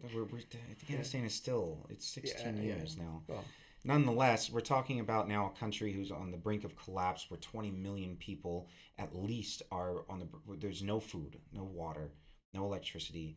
I mean, we can go up and down about how terrible it is in Puerto Rico or how terrible it is in Syria, but this is a huge country. I mean, Saudi Arabia itself is 30% of the size of the contiguous United States. This is a nation of people who have nowhere to go. They cannot flee across a border. There are no migrant camps to take them. It's not like the Palestinians who can sometimes flee to Jordan or to Lebanon or any of those places. It's not like... So what's your worry here? Like, my worry, our role in it, and how do you think that's going to affect us? I think that it basically is just now set an example that all these places where we have involved ourselves will now begin to start using everything basically against us. We have a massive increase in U.S.-led support under the Trump administration for bombing. I mean, Yemen is a country where, what was his name? The American cleric that the Obama administration decided to launch a missile at and kill him on foreign soil, killed an American, where there was no trial, nothing.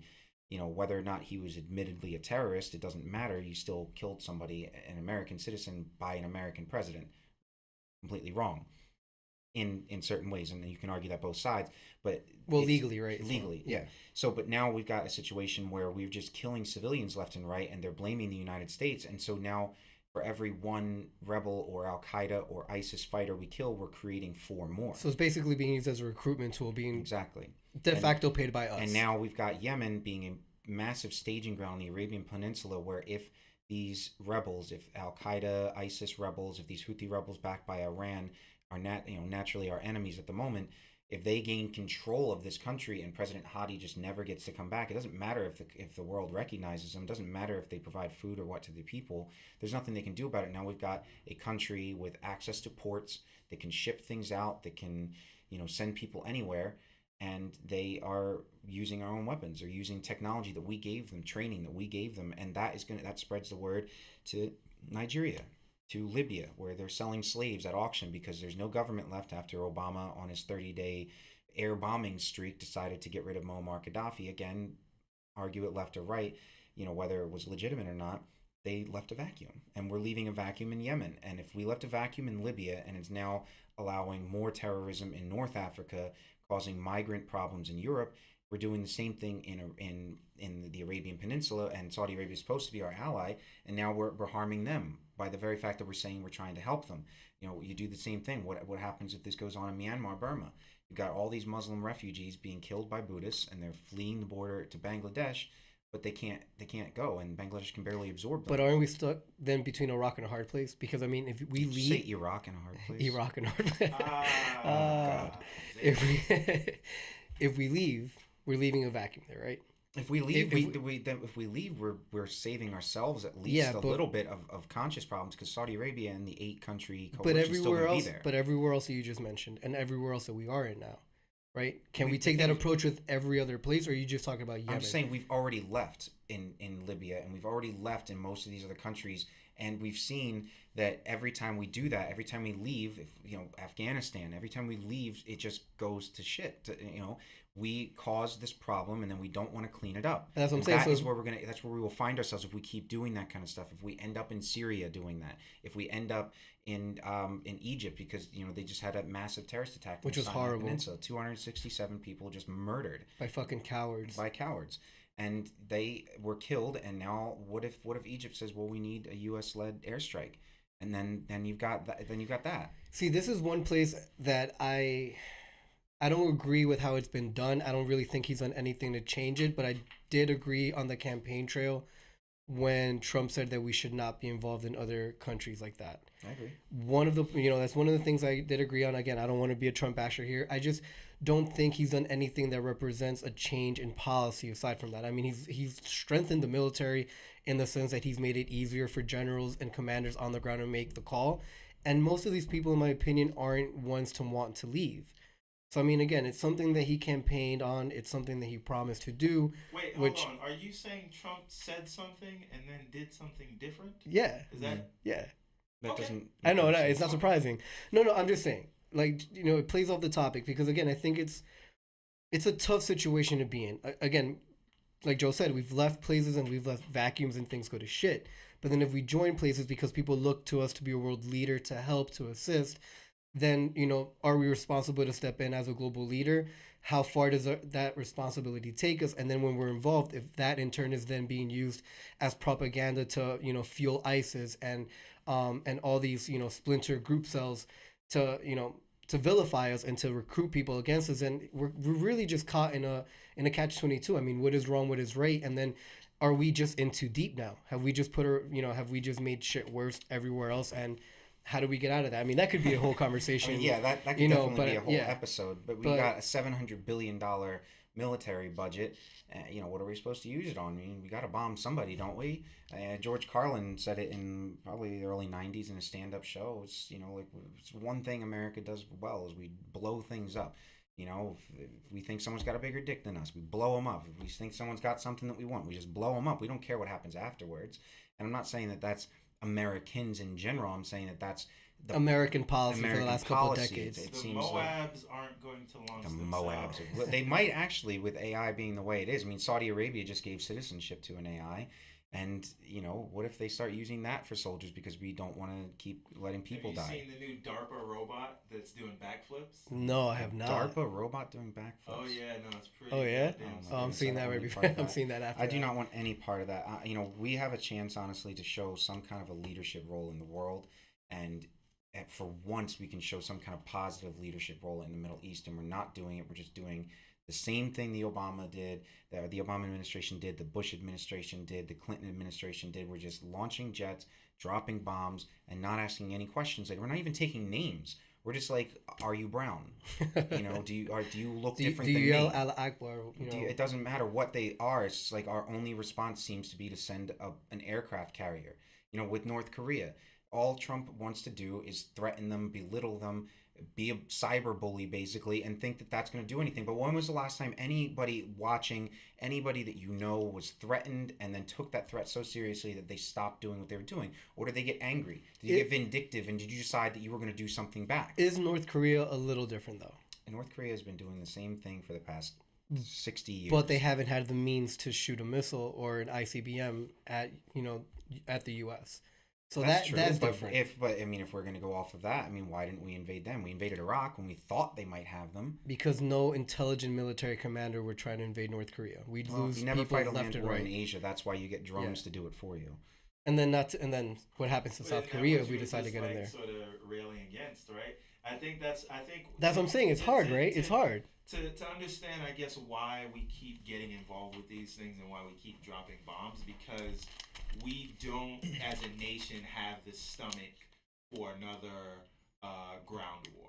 Yep. No one wants another Vietnam. So, and technically, we haven't really been at war since then, right? There's been no like active declaration. Yeah, well, I don't know. Talk to an Iraqi vet and you. Well, no, but that's my point. So there will always be sort of these. There'll always be conflict. Right. There'll always be conflict, but there hasn't been an outright war. Right, and I don't know that we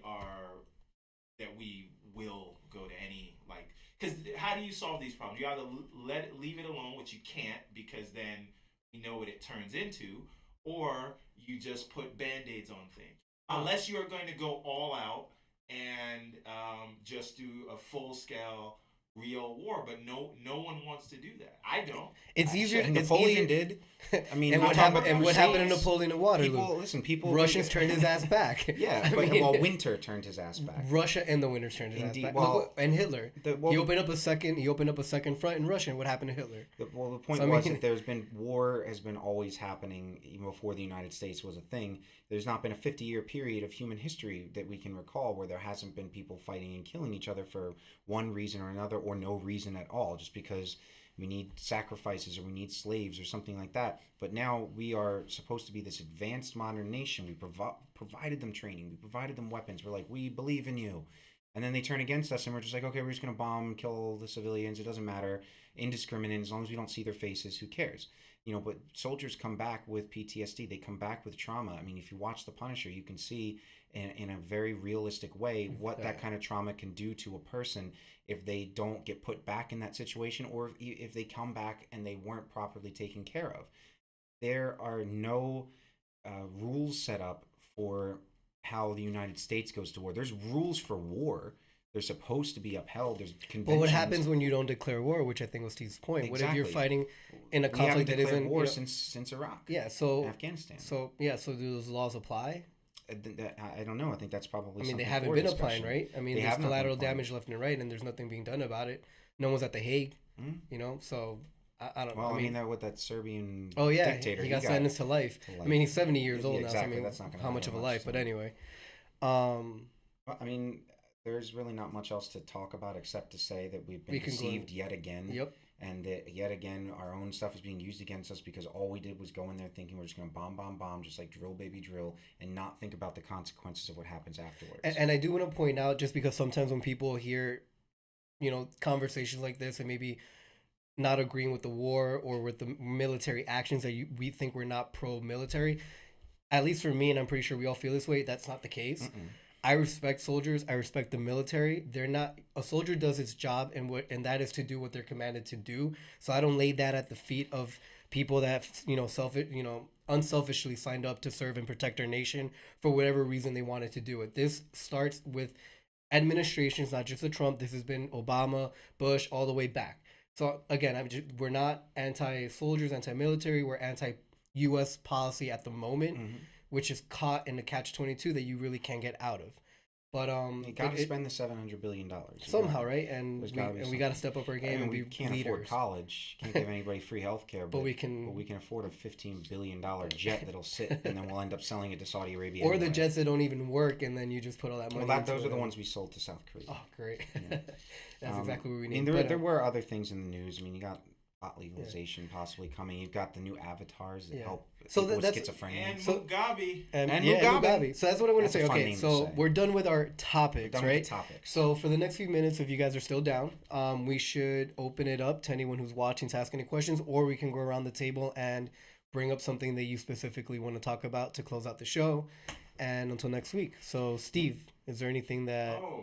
we're starting. We're starting with the producer, man. You're okay. Now produce. Yeah, produce. So I think that this week something very interesting, and we brought this up earlier, but I guess my question is, if we do not think, um, if we do not think that Al Franken should resign, and I don't, how, how do I reconcile that with saying that Roy Moore should resign based off, and I do think he should resign or step out of the race, but how do I reconcile not thinking Al Franken should resign with saying that Roy Moore should resign because of accusations? There's a difference between pedophilia and a poorly timed joke. Yeah. But what is the difference between an accusation? I think, and I guess we mentioned this before, it would be incumbent on the person to step down and not really how we feel or not. I think Roy Moore should step down. I don't think we can force him to, right? I mean, he won the primary. He is a rightful candidate. The RNC is not backing him. Everyone's going to, and again, there's a difference between pedophilia and a crude picture and a bad joke. But you're right. There is a sense of hypocrisy, I guess, if you're going to ask for one or believe one and the other shouldn't. We could differentiate what they've done and maybe settle it on that issue. But at the end of the day, he has a right to make the decision, right? And that should be his own moral compass that decides that decision. And I don't think it matters either way if we feel one way or another. These people aren't going to step down anyway. But there is a difference, with what they're being accused of. But there shouldn't be hypocrisy across the board. But it's hard. I really don't know. I mean, if we're going by the way you feel, I know you think he should step down, but maybe he shouldn't, right? No. So let's be clear. I want him to step down. I know. And I think he was a bad guy long before any of these accusations. Oh, hell yeah. He's horrible. But Roy Moore. Should he Roy Moore, yes. Should he be forced to step down? No. And I don't know that No. I can say yes to that. No, because again, this is a democracy. You can't we can force someone down. Jeff Sessions got elected many times, despite being accused of being a racist, and he even got his day in as a hearing to be a federal judge, and they said no. Yeah. And that is democracy in action. We decided that morally could not support that kind of thing. But you have voters in Alabama that are legitimately asking themselves, is it more wrong to be a pedophile or to be a Democrat? And that's a problem. When you have the governor saying that she believes that he did what he is accused of, but still will vote for him because she believes that being just the very idea of being a Democrat is more wrong, that is a problem.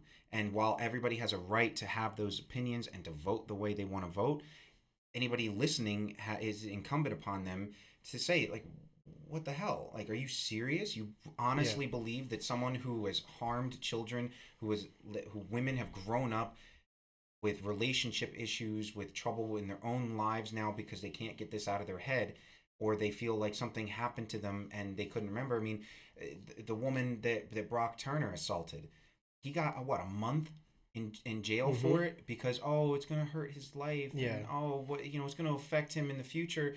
This woman is going to have memories and nightmares and trouble for the rest of her life because of this person doing what he did. And within that instance, and luckily there's some people who have taken social justice, they put his picture up next to the definition of sexual assault. But what about someone like Roy Moore, who will be, if he gets elected in the Senate, representing 1% of the United States government's House of Senate? Again, I don't think he should be forced because he is a rightful candidate. I'm laying this at the feet of Alabama voters next month, right? They're gonna have to make a conscious and a moral decision of whether it's more important that he's a Republican and a pedophile over voting for a Democrat. And you don't know how that's going to play out. And I don't know how that's going to play out. The optimistic person in me feels that polls are wrong. I mean, no poll has really been proven right. I mean, everyone had Hillary winning. She didn't win. It's just been the 2016 election and after, I think, it hasn't been traditional, and we can't traditionally speculate what's going to happen. I think there's a good chance he might not win. And if he does, then the Senate has said that they're gonna kick him out. I forget what it's called. Expulsion. Which again, I don't know if it's right. It's a rule. Is that before or after the tax vote? I Well, don't know. the Good point. special election is December 10th, and 10th. the tax vote is It's so, scheduled right before Christmas. yeah, so I don't know how that would work. But I mean, true. So you're saying the tax vote is after the special election? Might Yeah, be. and that's why Okay. Donald Trump says he supports him because he Okay. doesn't want a Democrat voting on the tax bill, which, Yeah. I mean, it's just insane that people are now. I mean, like, I'm sure at some point in my history, I have probably made a comment to the effect that someone who's a Republican might not have the most sound Careful. advice or knowledge. I know I'm being recorded. I know this is going to be forever, but I'm sure at some point I probably said something to that effect, but I don't legitimately believe it. I don't believe that a person's political affiliation, when it comes to things like this, immediately disqualify them from making the decision. I believe that their points of view might be wrong in my opinion, and that I could probably use logic or reason or facts to refute them. But when it comes down to it, just being a Republican or just being a Democrat or just being an independent or a socialist or a communist or a Nazi, and maybe a Nazi, but being any of those things don't immediately disqualify you from making a decision. Does being a male automatically disqualify you from making a decision on women's health care? Not necessarily, no, because we have our opinions. We're 50% of the baby making process, maybe not the carrying process, Hey. but but our opinions are valid. Whether or not they're taken seriously is a completely different thing. But when you take your party first, whether or not you actually believe something, I mean, you have these Christians, you have evangelicals, you have Catholics, you have people who preach and consistently say things to the effect that they do not believe something like this is right, but they will vote for him anyway because of party affiliation. And the crazy thing is, these evangelicals in Alabama are using the Bible to almost defend what Roy Moore is doing. And I don't know how you can reconcile that. I mean, Well, they say because Joseph was a carpenter and he was older than Mary. forgetting that Mary had a virgin She was birth. a virgin. She was a You know? virgin. Like, The Bible That's says kind virgin. of the point of the religion. yeah, Last well, time I checked. it depends. You know, some other. Listen, I don't know how it breaks down with. I know that Thousands of in, years. men I know have in been the doing Roman that. Catholic Church's dogma that she never had. You know, she was always a virgin for the entirety of her. You know, of her life. Other religions say that she was a virgin for Jesus' birth, but that after the fact she had, you know, her and Joseph had kids and Jesus had siblings. So I'm not really sure how, you know, Okay, what you know what? evangelicals You also believe. taking into account people died when they were 30 at that time. Like Yeah. when you were No, 25 years old, hang you were on. ancient. Hang on. Let's not even go down that rabbit hole, because now we're trying to find some logical reason No, for why there's they would no say logic that. in that. No, There is no no. logical reason. I'm sorry, I'm No, not. I'm just no, trying that's to, you it. know, find the All right, differentiation. so, But no, there's no logical reason. Who's next? Who has something they want to say? Joe? I don't really smoke anymore, but pot legalization, I'm totally for it. I'm totally for taxing it. I think In New Jersey. In New Jersey, Okay. you got Phil Murphy. He did make a pretty staunch statements in favor of decriminalizing and legalizing it, taxing it. He making didn't some just money. make statements. He made promises. He did. First 100 days. And regardless of the fact that Jeff Sessions is sitting as the attorney general right now, threatening this, that, and the other, that just like Reefer Madness said, you were going to be a rapist if you smoked pot once.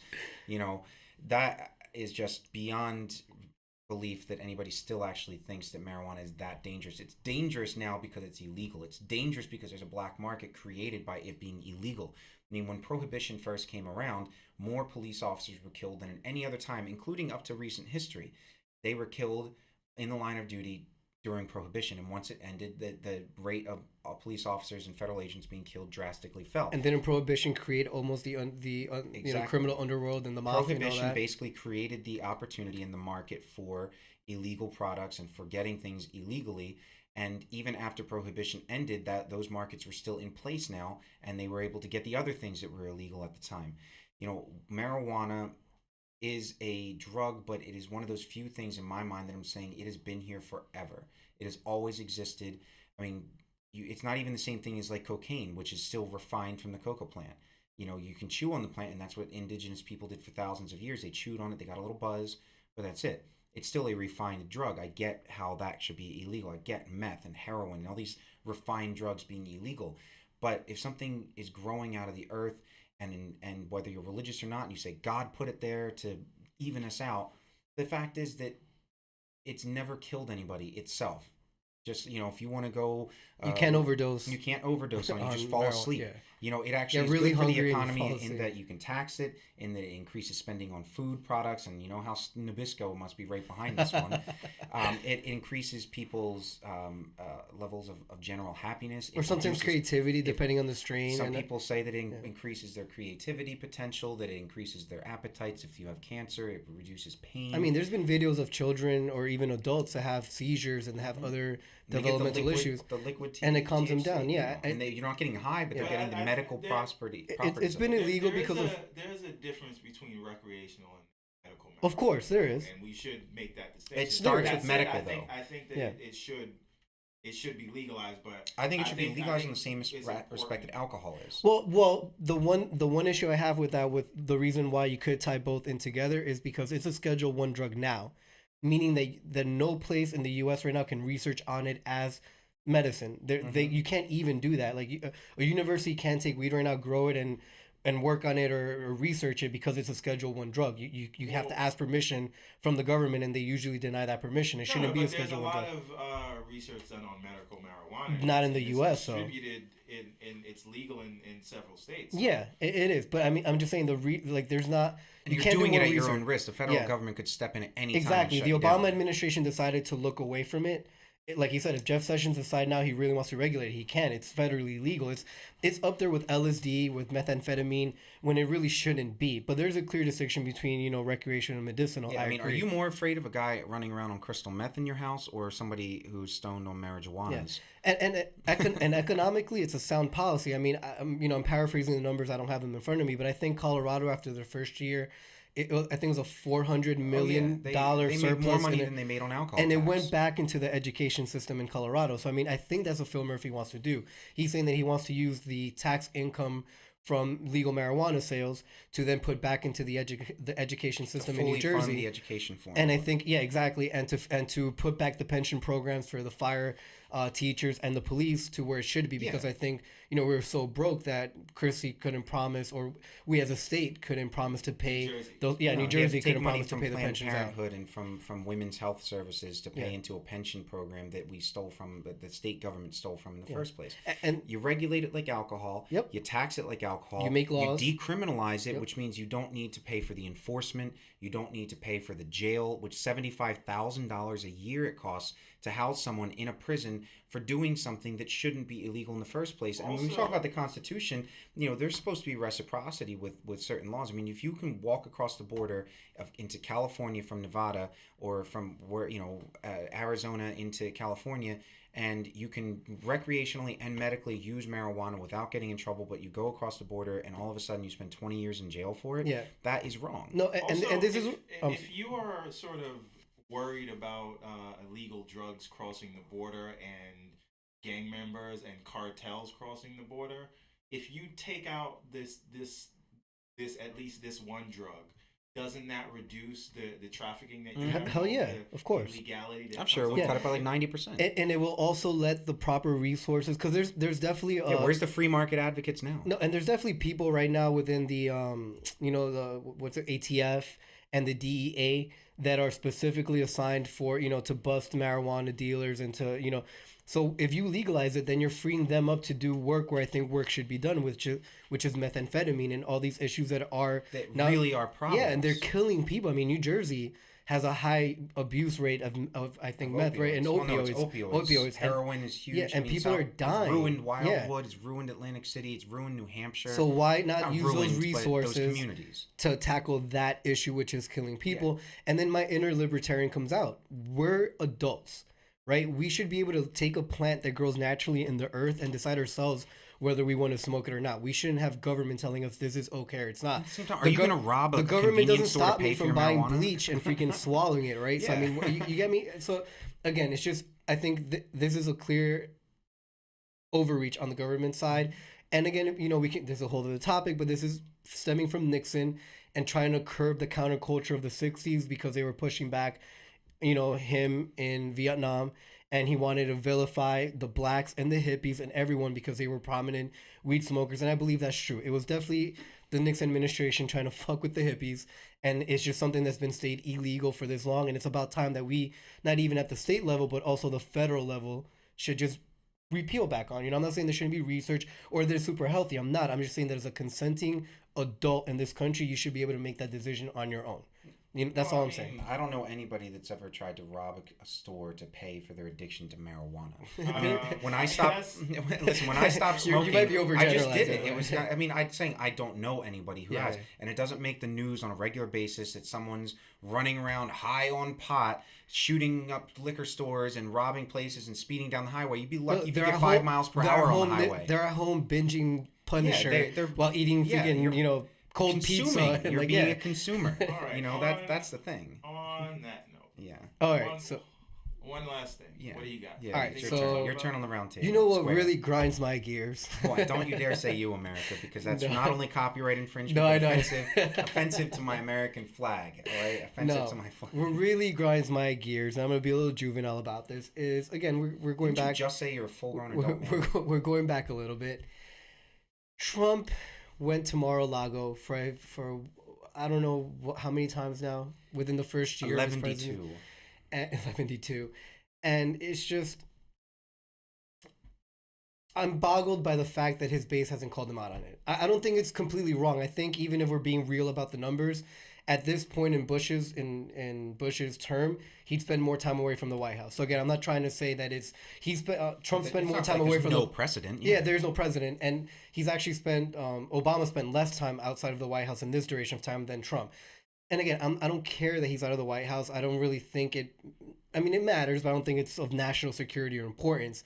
What bothers me is it was such a big deal during the election. He chided Obama. People were out there saying, there's a freaking guy I saw on video saying that Obama wasn't he was golfing when 9/11 happened, which that in itself and during Katrina, it was all his fault. Yeah, it was all his fault, even though it wasn't his administration. But I mean, that was a prevailing accusation to Obama that, went into the election and became something big. And now this guy's literally doing what he promised he wouldn't do, which again, Steve, I know it's crazy. Trump saying, doing something he said he wouldn't do. But when are his supporters going to finally be like, hey, guy, like, you said this, can you please stick to it? Well, and that's just my pet peeve. It goes to what you said before, and we may have said it off camera, but Mar-a-Lago looks like a golden palace. It looks like the place where he wants to be the leader of. It's why he sends his daughter all around the world doing his delegation, even though she has no real power in a democracy. He wants to be this golden divine king. And there are political theorists and such that say that, we do search out for that prince, that we need our strong divine rights given single ruler from which we can all focus on and take orders from so that we don't have to think for ourselves. But he's not doing that. He's abdicating the responsibility and the reputation of the American president that has pretty much held strong for 44 different presidents, going through. He's basically trying to still be the president of Trump Incorporated while being the president of the United States. Exactly. It's why he's not filling advisor posts. It's why he's not filling posts within the federal government. It's why there's still judges that are up for review that he's trying to appoint. The picture's up now. That's the picture that we had. Yeah, me and you were talking about before the show. It's a nice place. I mean, I had never really looked. Nice. I didn't know what it looked like inside. It looks nice. But why is he receiving people at Mar-a-Lago and not the White House? It's his ego. He's a megalomaniac. Like, this is what he wants to be seen at.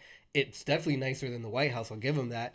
But again, it's just a hypocrisy within what he's said, and then the hypocrisy of his base. And just to put things in perspective, in Trump's first 100 days in office, 19 golf outings. How many do you think Obama had? I don't know, 2, 1. 1. How many did Bush have? I don't know. 0. Were you counting miniature golf? 0, and then Clinton had 7. So again, I mean, it's just he gets away with things that no one before him would have gotten away with, and it just goes to show how steadfast and how almost blind. And I'm sorry if I'm insulting anyone out there, but his supporters are very tribalistic. They're sheep. Are you cutting me off? No. Look, there is a point to be made by that, especially because of his comment about Time Magazine saying that they wanted him to be the person or man of the year. He put person in quotes because I think he needs to prove to people he's an actual human being. Yeah. But and they respond back. They respond back and BS. say we don't talk about that until December 6th when we make that decision. But are his supporters actually going to see the response, or are they only going to see that Donald Trump turned down Dude, Time magazine? this is a guy who makes fake Time covers and puts them in his hotels and in Mar-a-Lago with him as a person. Like, it's egotistical. It's just It's to the point where maybe he needs one of the schizophrenic anger avatars that they've just created. That will, and the point of that avatar is that if you are schizophrenic or you have some kind of an issue like that, they create an avatar for you that is the voice you hear in your head. And it's supposed to help you better than the group counseling, which I think is much better. And maybe that's the way to go. Maybe he needs one. Maybe we should give him a little avatar and be like, do you actually hear and see the things you're doing? I mean, he is so insulated from bad news. Nobody on his staff or administration tells him anything. Will that avatar look like Steve Bannon? I don't think anything should look like Steve Bannon. Nothing should look like. He looks like he's the type of person that thinks that he's genetically superior to people like what's her face. Not me, myself, and she was in Vicky Cristina Barcelona. Scarlett Johansson? Yes. He thinks that he's genetically superior no to one's Scarlett genetically superior to her, dude.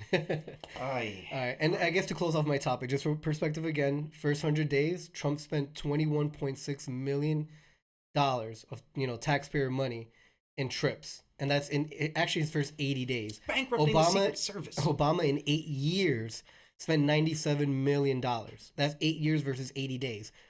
Again, I mean, whatever. Numbers are out there. It's fact. This isn't me just saying what I feel or attacking Trump. $250,000 just to have a little stunt at the Colts game. I'm waiting. I'm really waiting for supporters to kind of just say, "Hey guys, like, what the hell's going on?" No, but that might not happen. I don't think most of them participate. But they listen to what he says and then they stop. Yep. But I guess with that, we can wrap up episode 5, which we've titled "Freedom Under Fire." Thanks. Our Thanksgiving special. We appreciate the freedom. And thanks for the freedom. Now burn it. Like, that's basically what they're doing. And since it's Thanksgiving weekend, I want to thank Steve, our producer, for giving us the opportunity to do this. And we will be going on live now every Saturday, hopefully around 11 a.m., between 10 and 11, depending how long we prep. 10 and 10 p.m. 10 a.m., 10 p.m. But thank you for everyone who tuned in today. Again, send us your questions. We really want you to be all part of this.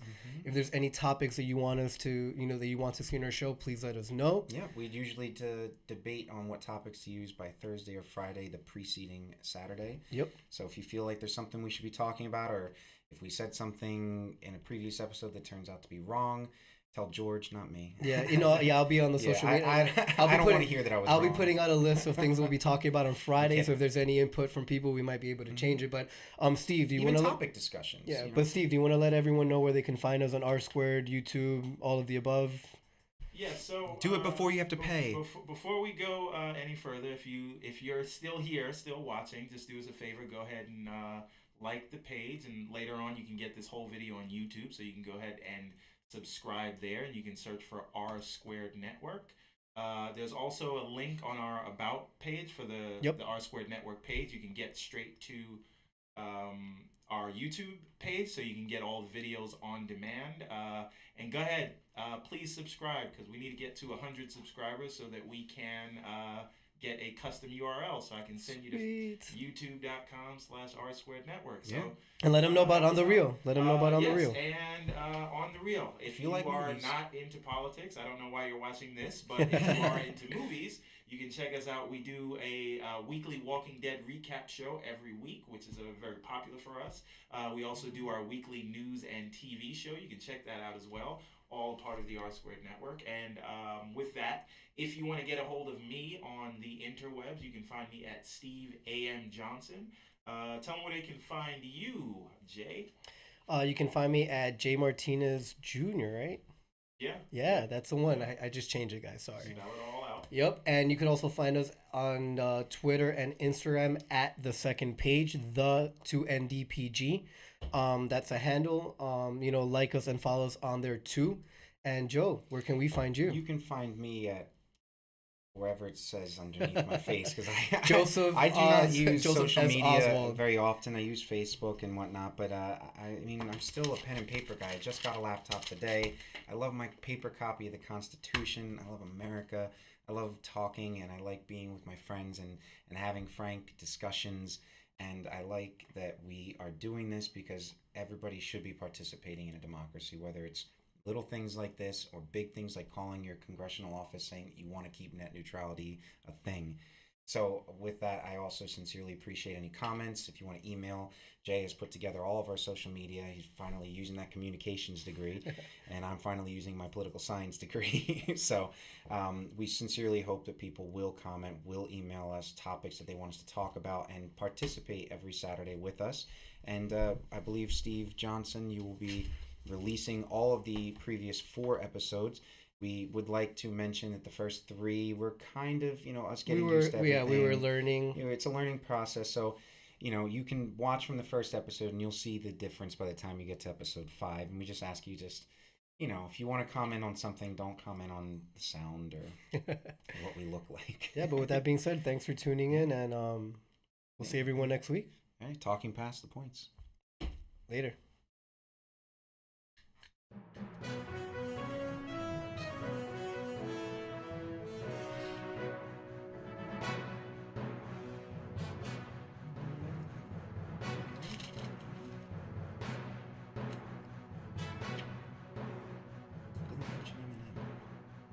FCC got him.